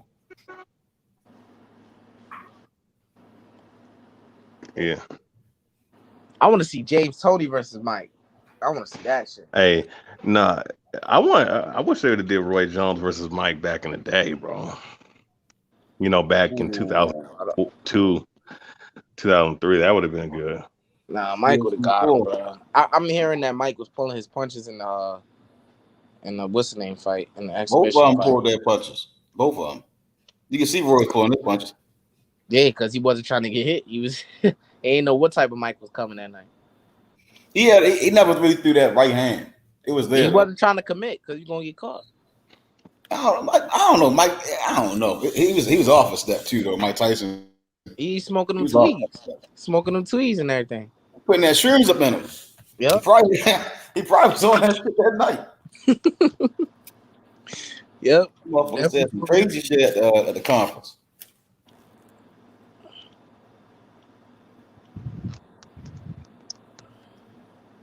So the fight next, right? No, it's the second one. Oh man, bro. No, this is the third. There's another one coming on. This is the third to last, right? Yeah, it's the third to last. Told you this one was gonna. I told you this wasn't gonna make it out of the second round. It didn't even make it out of the first 3 minutes. Tommy Morrison had a good left hook. Tommy Morrison had it. He just ain't had it. He had an excellent left hook. It's sad what happened to him though, bro. The discipline. Machine Gun Kelly and then what's the name? Megan Fox, right? Who that? Oh my God, yo, Conor got the baddies coming out for his fight, man.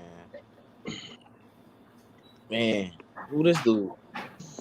I know this dude. Ain't he in the ESBC boxing game? Whatever it's called. Yeah.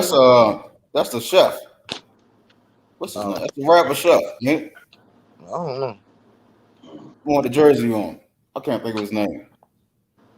Like the rapper chef. I can't think of his name. Dang. Where my guys at, man? I don't see no AB. I don't see no. You feel me? Where my guys at, man? This dude got to be at least. After this fight, he got to be in the top. Is he drinking beer 5, out of man. people's shoes, bro? This dude dirty, bro. He got. Somebody just poured beer in their shoe and he drunk it. What's wrong with this nigga, bro? What the fuck, bro? Hey, this dude's a weirdo, though. He's a weird ass dude, bro. What the fuck? He's going Stone Cold Steve Austin, bro. Nah, hey, that dude's bro. Hey, man, the dude's a good fighter, but he's a weirdo, man. Look at this nasty. Drinking shit out of people's shoes, bro. What the fuck? You know, I think he's gonna promote himself. That's the name he's gonna have. They're gonna probably, I don't know what name you can call him. But that's just crazy. That shit is somebody. Nah, Stone Cold, he ain't that bad, man. That's crazy. He a little too wild. He might be too wild. Shit is nasty, bro. He do anything for some liquor. Do anything for clout. So this the co-main event right here. There's gonna be a technical fight right here, man. Oh man, they finally brought the Ultimate Fighter back. Finally. Yeah, Stephen Thompson, karate-based striker. Gilbert Melendez, explosive striker. But his main game is Brazilian Jiu-Jitsu. What's the weight limit for welterweight? 170. What? Yeah. Yeah, so heavyweight is the 265-pound limit. So if you go over 266, if you go over 266, you can't fight it heavyweight. Are you talking about after rehydration or?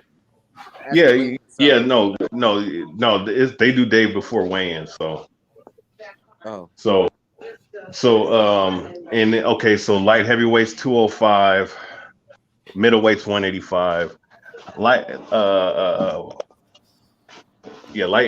heavyweights, yeah. So welterweights 170, Lightweight's 155, I think.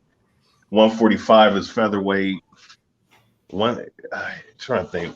Yeah, 145. 135 is bantamweight, and flyweight I think is 125. Yeah. So Tyron yeah, Woodley was welterweight, right? He didn't fight at middleweight. so welterweight is 170. Where did Woodley fight at? Welterweight, right? Yeah, that's welterweight. And Derek Lewis, he's like, how much does Derek Lewis weigh? And, probably during the fight, he's probably like 290 pounds, but he fights at 160. He's 165. Oh, Derek Pacquiao Lewis versus was wait, who is this dude? Who is this? Well, who this dude? Oh, damn. Sleeping dude. That's Derek Lewis. Oh. Hey, I heard rumors that man only like there was a time where he was only training 30 minutes a day, bro. Lewis? Yeah, he wasn't taking his cardio serious. It looked like it. He gave me them James Toney vibes. Oh man, Amanda Nunes. Yeah, there you go. Yeah, she's the best women's fighter in any weight class. Oh, that lady. Julia Penn gonna get eaten alive. Hey mom, she's from out here. Oh, she's from here? Yeah, I think Julia Penn. She's the Venezuelan vixen. She's from Federal Way. Oh, Yeah. She about to get destroyed. she's fighting the. Yes, Amanda Nunes. Oh my god, that's the monster. Yeah, Julia Penn. Yeah. She's from out here. She's from Washington State. Well, that's nice.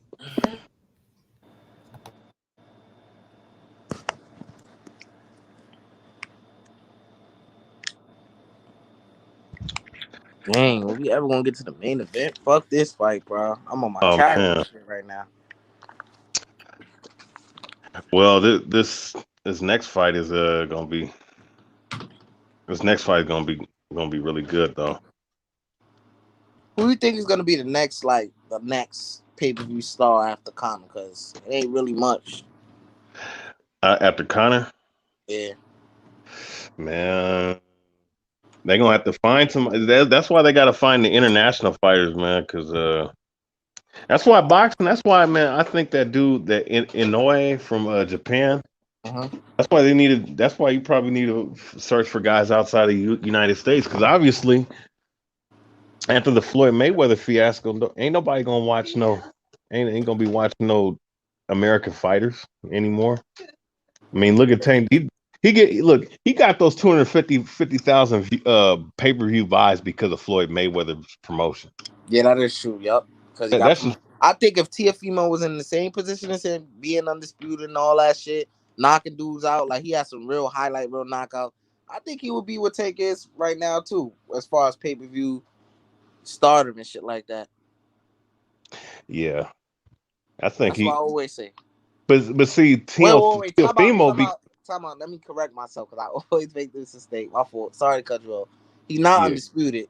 ESPN is just promoting it that way. Devin Haney holds the WBC. What is it called? Is it WBC? It's not. It's not a WBA or WBC. I think it's the WBC, but I forget the rest of the title it is. But he holds the actual. I don't understand. Go ahead. Oh no, I'm just saying I don't understand why. I mean, it's somebody ducking somebody because Teofimo and Devin Haney should fight now. No reason why this should happen. Yeah, I mean, it's politics of boxing. It's a headache. It's a headache. It's gonna be a while before we get that fight. Hey, I'm gonna say this, man, with Devin Haney. Just to give evaluation while this fight is fight is coming. Devin Haney, man, like I think that he's probably the best overall boxer in terms of skill set in that division with jab combination defense. Only thing I say is that his power is questionable and his skin's questionable. Teofimo, I mean, the only thing I say that he may have an issue with is his cardio, his conditioning, probably later in the rounds. But his footwork's there. His speed is decent. His power is really good. His technique and his skill set's really good as well. Teofimo, what's his name? Lomachenko, probably boxing skill wise in terms of his technique is probably the best. In terms of footwork, just him, I don't know. I mean, he's getting up there, 33. I don't know. All these guys just need to fight each other so we can see who the best is, man. That's how I look at it. Yeah. Forget it, man. Man, who else is at 135? There's so many guys at 135. Isn't Virgil Ortiz there? Oh, nah, he's at 147. Okay, yeah, he's at 147. My bad. I think there's somebody else there. I don't think we'll see the best of Devin and Tio until 140. I blame Tio for how stagnant has gotten. Because I expected certain fights to be made after the Loma fight. We still have those titles put on the line yet. Devin's there to make the fights. And I got to put blame on Ryan because I think if Ryan and Devin would have fought by now, it would have only boosted Devin's name in the boxing world. But it's a game they play. They say, well, who have you fought? Well, how about you fight me? You understand what I'm saying? And that's who have you fight? Yeah. And that's the game Ryan played. He's a fighter. Who has Ryan fought that's special, man? Nobody. Nobody. I mean, the last guy he fought dropped him. Could have finished him. I don't even see the hype behind JoJo Diaz. I thought Fortuna would have beat him. JoJo, he got the win with them, and I go back and I watched the fight. I watched highlights. Then JoJo lose his last fight or some shit to like a bum or something. Yeah, he did. Like, no, he beat. It was they gave him a nod. He came in overweight and all this other stuff. Oh man. Yeah, Conor so powerful. Yeah, I'm glad he didn't call out Tank. He was calling out everybody else. Good boy. I was hoping they would have said that stupid shit. Because he was doing that before. After the Farmer fight, he called out Tank. Tevin was calling out Tank. It sounds good. A lot of people say they want these fights, and then when you see them against guys who lack the talent, athleticism, and skills, like in my opinion, JoJo, he was flailing his arms, he was throwing 2 punches at the same time. It was just weird. I'm like, Tank will kill this boy. I even believe Ryan would knock out JoJo Diaz. Gary beat him up. Ryan is just too big for him. He's 5'10". I forgot Gary Russell beat him. Like Ryan has the height to go to 154. Ryan's soft, bro. Yeah, if he wasn't soft, he can't take a punch, bro. Ryan wasn't soft, had a chin, and if he had the intangibles, he'd probably be one of the most dangerous fighters. He'd be like Julian Jackson almost. I wouldn't even say he's American, bro, because American way more skilled than him, I believe. He got more power than American, but it's like, I don't know, bro. He just remind me of American to a certain degree, bro. Yeah, well, here's the thing about Ryan Garcia. I forgot he's another guy that's up in that division. He has speed. He has probably one of the best hand speeds in the whole game, and he's a good puncher. The problem with him is that his chin is up in the air. Yeah, his IQ is below the basement. Like he's the antithesis of Devin Haney having garbage IQ, but his hand speed and his power and his range and his height at that division really helps him. If he fights a dog, he's gonna get whooped. That's just what it is. He fights a real monster, a real tough dude. It's over for him. I don't get like it's hard. It's like nobody believes he wants to fight Tank, bro. Like that just right now, that fight is just so up the alley of Tank. And even though they said that they fight in-house fights, but now they want to fight Ryan Garcia. Like what the like that's not even an in-house fight. I thought we're fighting in-house fights, PBC, like, but that's not an in-house fight. Like and that just plays so much into Tank. Like that's like I feel like that fight is like an amateur versus a professional. Like that's how good Tank gonna look in there against Ryan Garcia, in my opinion. After I just seen what he did with a guy that got power, is bigger than him, got some speed on him. After he did that to that guy, what can Ryan Garcia absolutely muster to beat Tank? What? I told y'all Barrios would be a better win than anyone at 135 currently. I was trying to explain that to people. They were saying, "Well, who did Yeah, Barrios fight? that's just look. He's Honestly, naturally he filled into 140 at look, BJ. a good size. He has the height, and he comes from a Look, good trainer. You know, he has the things that other fighters don't have. Like I understand Ryan is with Eddie Reynoso, but that style does not fit him. I personally believe Barrios will knock Ryan the fuck out. He hit him one time with a right hand. That's the end of the fight. Well, yeah, Barrios is bigger than him. You know. it's not even only that fact that he got legit power. It's just he wasn't able to hit Tank with the shots that I thought was gonna hurt Tank, because Tank he wasn't there for it. Like it's levels to this. Like I said, Tank showed that it's different levels to this. Like the only time he really got caught by Barrios was with I think Barrios threw a right hand, and then it was like a variation of a jab, like a jab or a check hook. He hit Tank with that, and that hurt Tank, but Tank didn't really, give him a reason to think that he was hurt, and it was in the 9th round. But other than that, Tank didn't really get hit by Barrios' legit power because Tank wasn't there for it, right?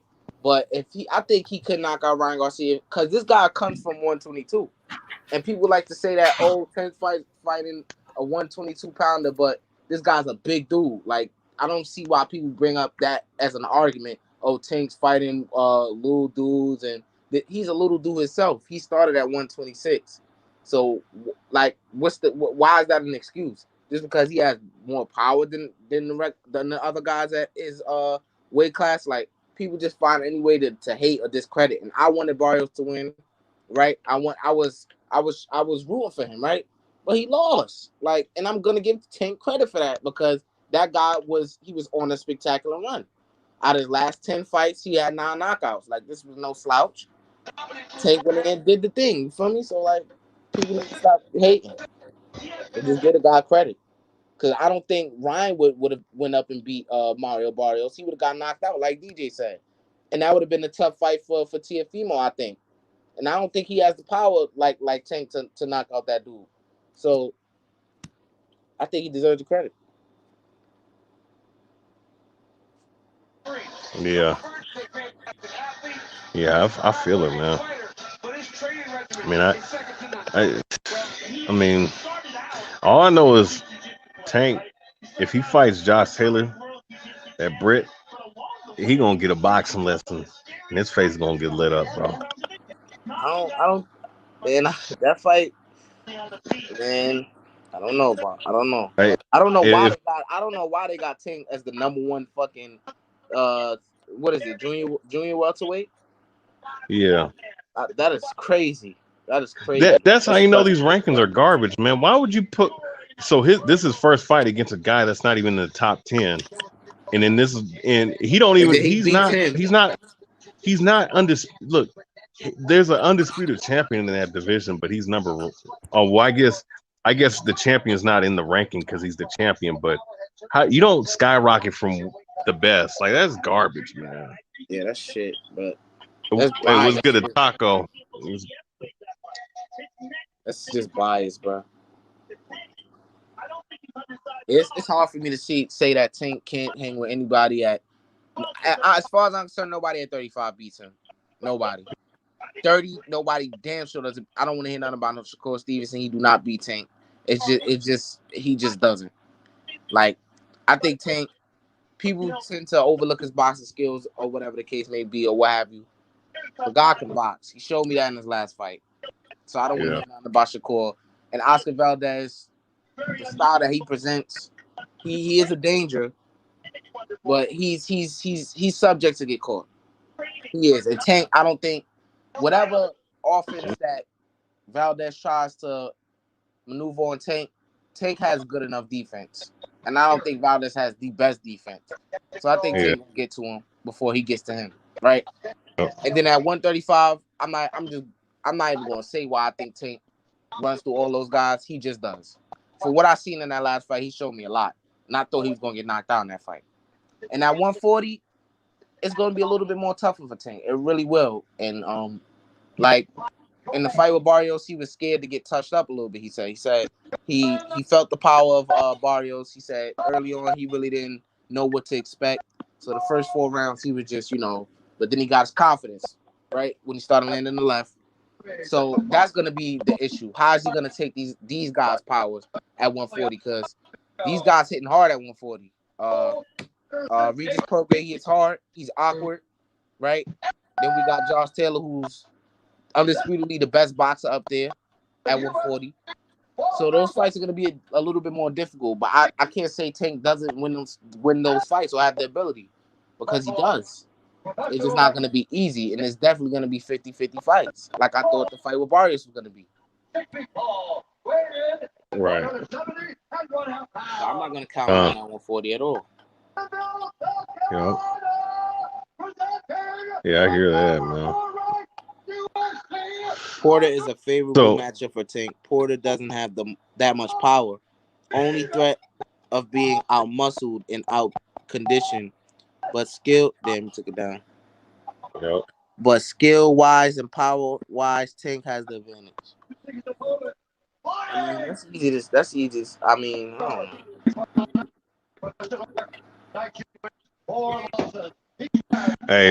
So there's the co-main event with Gilbert Burns versus I got Gilbert Burns, bro. Gilbert Burns gonna knock his ass out, bro. I'm telling you. I mean, look, he got the he got the. I'll say he had the speed and he has the grappling advantage because of his Brazilian Jiu-Jitsu background. But Thompson, man, his karate style is gonna give him a lot of trouble because he's gonna be moving side to side. He's gonna be counter striking on him, and it's gonna be. I don't know. I'm 50-50 on this fight. You know what? Gilbert Burns, but it's gonna be by unanimous decision. It's gonna be by the scorecards, but it's gonna be close. This should be a 5-round fight, man, because this like a number 1 contender type fight. Burns got the power. One thing about Wonder Boy Thompson, he's like he fights kind of like Anderson Silva with his hands down. You know what I mean? He's like, well, yeah, he's karate style. He's karate style, exactly. Yeah.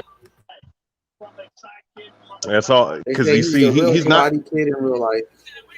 Yeah, because them karate guys, they're defensive and they like to score. Hard kick upstairs by Burns though. Big head kick by Burns.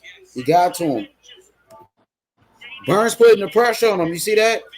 But it looked like Wonder Boy looking for the counter punches. Wonder Boy is trying to counter him. But I like the feints by Wonder Boy. I like those feints he's using.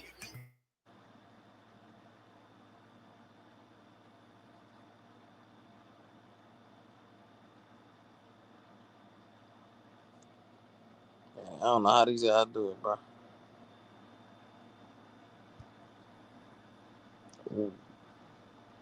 Ooh, these dudes fast, bro.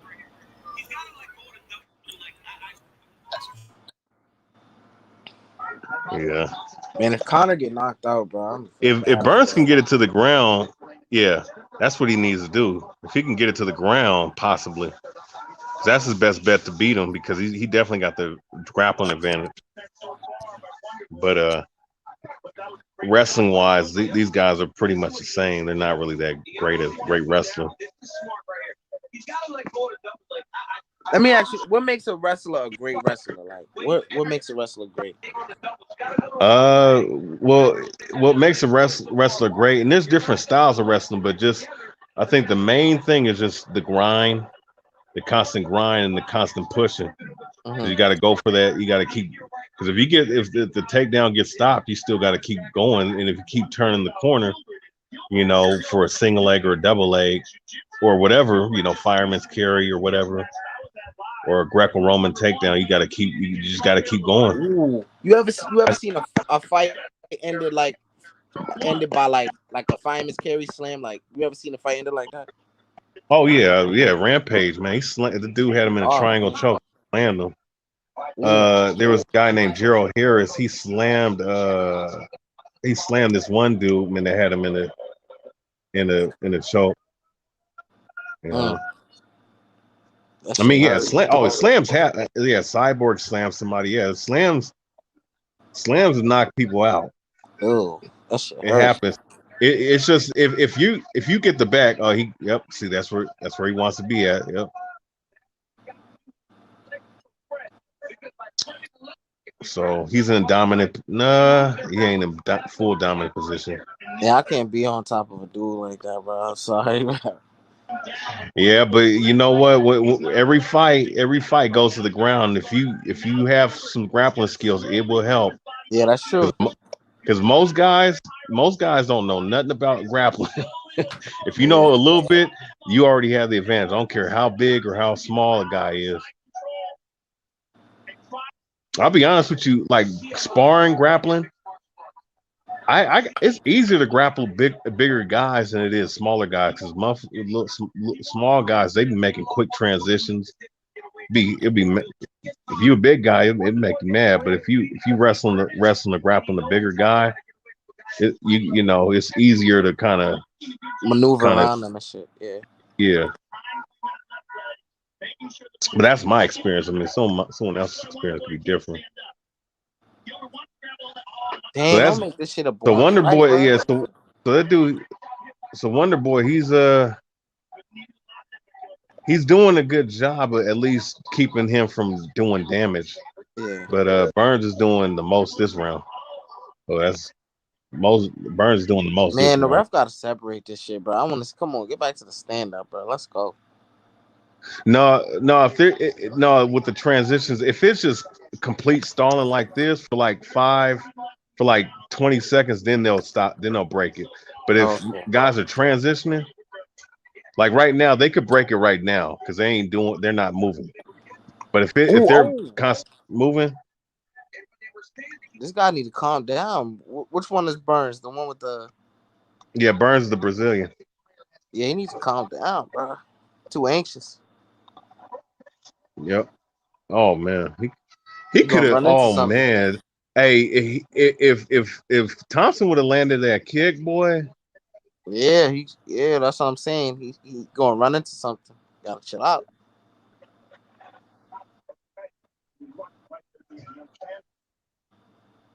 So yeah, round one, I got a 10-9 Burns.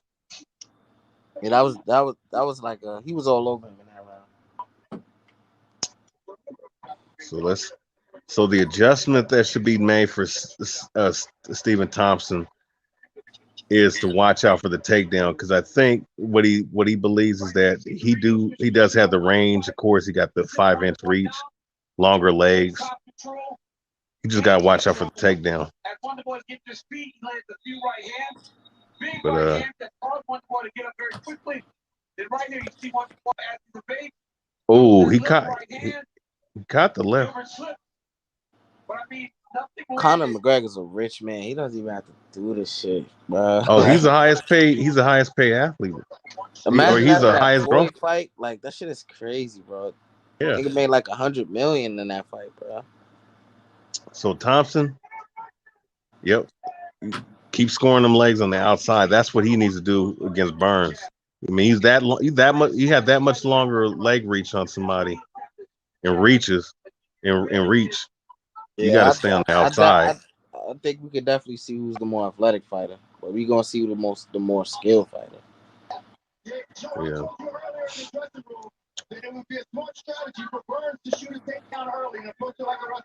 But yeah, that's what he needs to do. He needs to stay on the outside and land those kicks, land the jab, straight right hand. Them leg kicks. Since he's so much taller, so much longer, he need to just land those kicks on the outside and just watch out for the takedown. Because I don't think that if Burns blitzes, he can step side to side on him. I think he got better foot speed. You see Burns, he's not trying to come in. He's not trying to come in. He's not trying to get countered. Oh, yeah. See, he ate a body kick right there. Oh, he ate another one. Yeah, I think that's a good game plan. Take the win out of him because he already looked like he exerting mad energy. Yeah. Yep. That side kick to the body. See, man. See that. You know, guys say that karate guys, man, they don't have the power in this like a Muay Thai guy, but bro, they're way more accurate and they're way more sharper, man. You need to just keep sticking them with whether it be a kick to the abdomen, not a jab though, because I feel like that he gonna do himself a disservice. You gonna have to reach in too much for a jab to the body. Well, he gonna have to throw a jab here and there, but just you know, he gotta watch out for the takedown. Yeah, that too. You know, because this and he can't because this round is his round right now. You see, this is his round right now. Ooh. Oh, you see that? Yep. Yeah. See, yep. When he land them head kicks, you gotta get up out of there because that's when he gets motherfucker. Oh, he caught him with the right hand.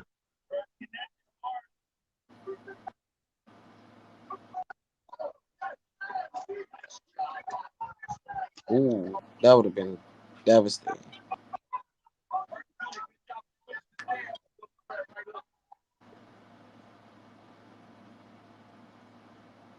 Body, he could do a right side kick to the body right there. Well, he needed to keep landing them kicks to the outside. Those leg kicks to the outside. Yeah, there you go. You didn't check that. Yeah, he can make this shit so. Yeah, Thompson can make this shit so easy. I see it now. Because Burns, I mean, you see, if he rushes, he can get countered. You know? Yeah. He gotta just watch out for the takedown. Now Burns, he gotta get it to the ground because he's a superior grappler. You know. It looks like he's gonna get anxious though. He just seems like he's ready to jump on this guy. It looked like it. He's just trying to find the right way because he ain't worried about the counter. Yep. Ooh, see that single leg. Yep. See. He got right out of it. Yep. Now he switched stance. Now he's southpaw.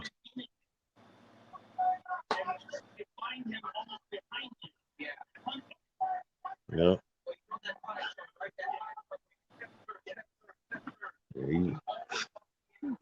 Hey, see that's the thing about Counter Strike. You gotta be careful. Burns would blitz blitz any other guy. Yep. Another takedown. He got a double A. Whoever wins, whoever gets the best in this 23 seconds.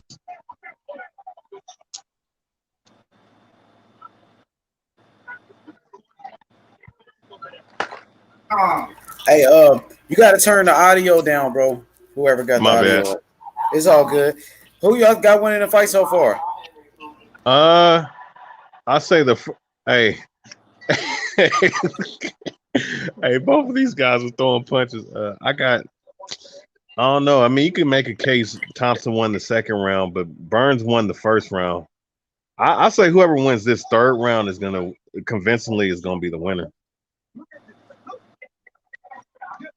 Oh, so this Burns is too strong for him, I think. Because Burns, he scored the takedown, but he missed two of them, and he was getting outstruck on the feet. So I say Thompson. I mean, if these judges is actually watching the fight. Man, I'm about to. I don't know. Burns looking strong though. Yeah, Burns is looking strong. I'm just thinking about a lot of down, my brother. Random shit. Gotta probably put it on mute. Oh, my bad. It's all good. Damn. Dang, it's a main event coming up next. I'm thinking about H. I don't know. It's one of them days for me. I'm thinking about a lot of random shit, bro. Shit is crazy. Like what? What you think about? Some cereal, bro. Like, what's the best cereal? I just Cereal. be thinking about some random shit, bro. I don't know what's going on with you. You must got the munchies or something, my boy. Yeah, bro. Shit is crazy. Hey, here's what I'll say. Right, I don't know if the 10-point month systems is an effective way of scoring MMA rounds, bro. I'm gonna be honest with you. I think the way they do it over there in in um in Asia, that's how you supposed to score it. You know what I'm saying? Yeah, I don't know how to score these UFC fights. I don't be knowing. Like, is it about punching or like takedown? Like, is takedown hold the same power as like a knockdown or some shit? Like, I don't know. Well, if someone's getting damaged, right, then that's who's winning. Thing is, like, if you score a takedown, if and the other guy gets back up, that takedown don't mean nothing. And if he Oh, if he scores a takedown but he missed his last three shoots, then that don't really mean nothing. Unless he shoots in, he scores a takedown, he gets in dominant position. You know, and that you shit know bullshit. that's why I'm saying, like, over there in Asia, they got the right judging. It's not about 10-point must systems. It's about who's winning the fight according to what the judges are seeing. So that's everything involved. You know what I'm saying? Like, not to say that they don't have that same kind of understanding of Oh, scoring. he dropped him a little bit. Thompson was Oh, saying he that. dropped Yeah. him. Oh, he's hurt. Oh no, he's Thompson got Clay dropped. Foster. Nah, Burns got dropped, Dang, crazy. but he got up real quick though. Yeah, He he wasn't that caught a hurt. spinning heel kick. He was hurt I think this is too. gonna be. I think this is gonna be a tough fight to score. I don't know. Yo, Yeah, X. Thompson stopped the takedown. Burns got What you Burns say? got double hooks. Yeah, I wanted to ask you, since you from New York, man. I gotta ask you about those bodegas out there. Is that shit good? Like them bodegas where they be cooking at, and like Oh hell how is yeah, that H. chopped cheese sandwich? Have you ever had a chopped cheese? Chopped cheese. Yeah, H. Yeah, man. It's Chopped. fire. Yeah, it's fire. It's becoming popular out here. Like, a lot of people talking about chopped cheese, bro. It ain't nothing but a chopped up cheeseburger, bro. You can make that shit at home. But the ox out here, ain't nobody fucking with that shit. H. You said fucking with what? The chopped cheese, the way the ox make it, bro, shit is crazy, bro. For real? Yeah, bro. Like, nobody fucking with them with that shit, bro. I don't see nobody, bro. I don't get it from nobody else. If not, I just make it at But those home. bodegas be fire though, like where they be cooking at, like little spots, little corner stores and shit, where they be making them Most sandwiches and shit. definitely, That should bro. be fire out there. Yup, most definitely, bro. Chopped cheeses. It's usually people get bacon, egg, and cheese or chopped cheese. Like, that's the main sandwiches right there. Shit is good, bro. So is it better than a Philly? You would say a chopped cheese better than a Philly? I haven't ate a Philly cheesesteak in a long time. I just had one recently, but it really wasn't the best. But I think chopped cheese is better than that shit, bro. It Dang, is, that's bro. crazy. Yeah, that shit put that shit to shame. And it's easy to make, all type of shit. Like, yeah, that shit is Oh, you be better. making that shit at the house? Yeah, that shit is easy, bro. You do get a hamburger, bro. Like, you cook it on both sides for like 5 minutes, chop that shit up, and then keep cooking it. Put your own little, like, onions, whatever you like, put that shit in there. Put cheese over that shit. Easy. Mm-hmm. It ain't Yeah, nothing to I've been making that shit. That shit is fire though. I ain't gonna cap. That when nobody is like no spots out here, of course, making no chopped cheese like that. But And, I bro, and just don't I've worry. been seeing it. Soon enough, bro, that shit gonna get popular, bro. It's even more popular, bro. They gonna be making that shit eventually. Bet that. We got Ben Israel in here. What's good, Ben? What's popping? Shalom, man. What's good, man? What's good? Boxing Hey, historic Shalom. and Don King, the one. You know what I'm saying? We got the other one in the building, though, man. What's good, though, man? What's popping? Man, chilling. What's good? Yeah, that's the brother exclusive. He got a channel too, Ben. So check out both of Yeah, them. They both got channels, boxing historian and being exclusive news exclusive insider. on a couple of platforms together, though, man. You know, ain't no smoke, though, man. I'm just coming here, you know what I'm saying, with an olive branch. That's all, though, man.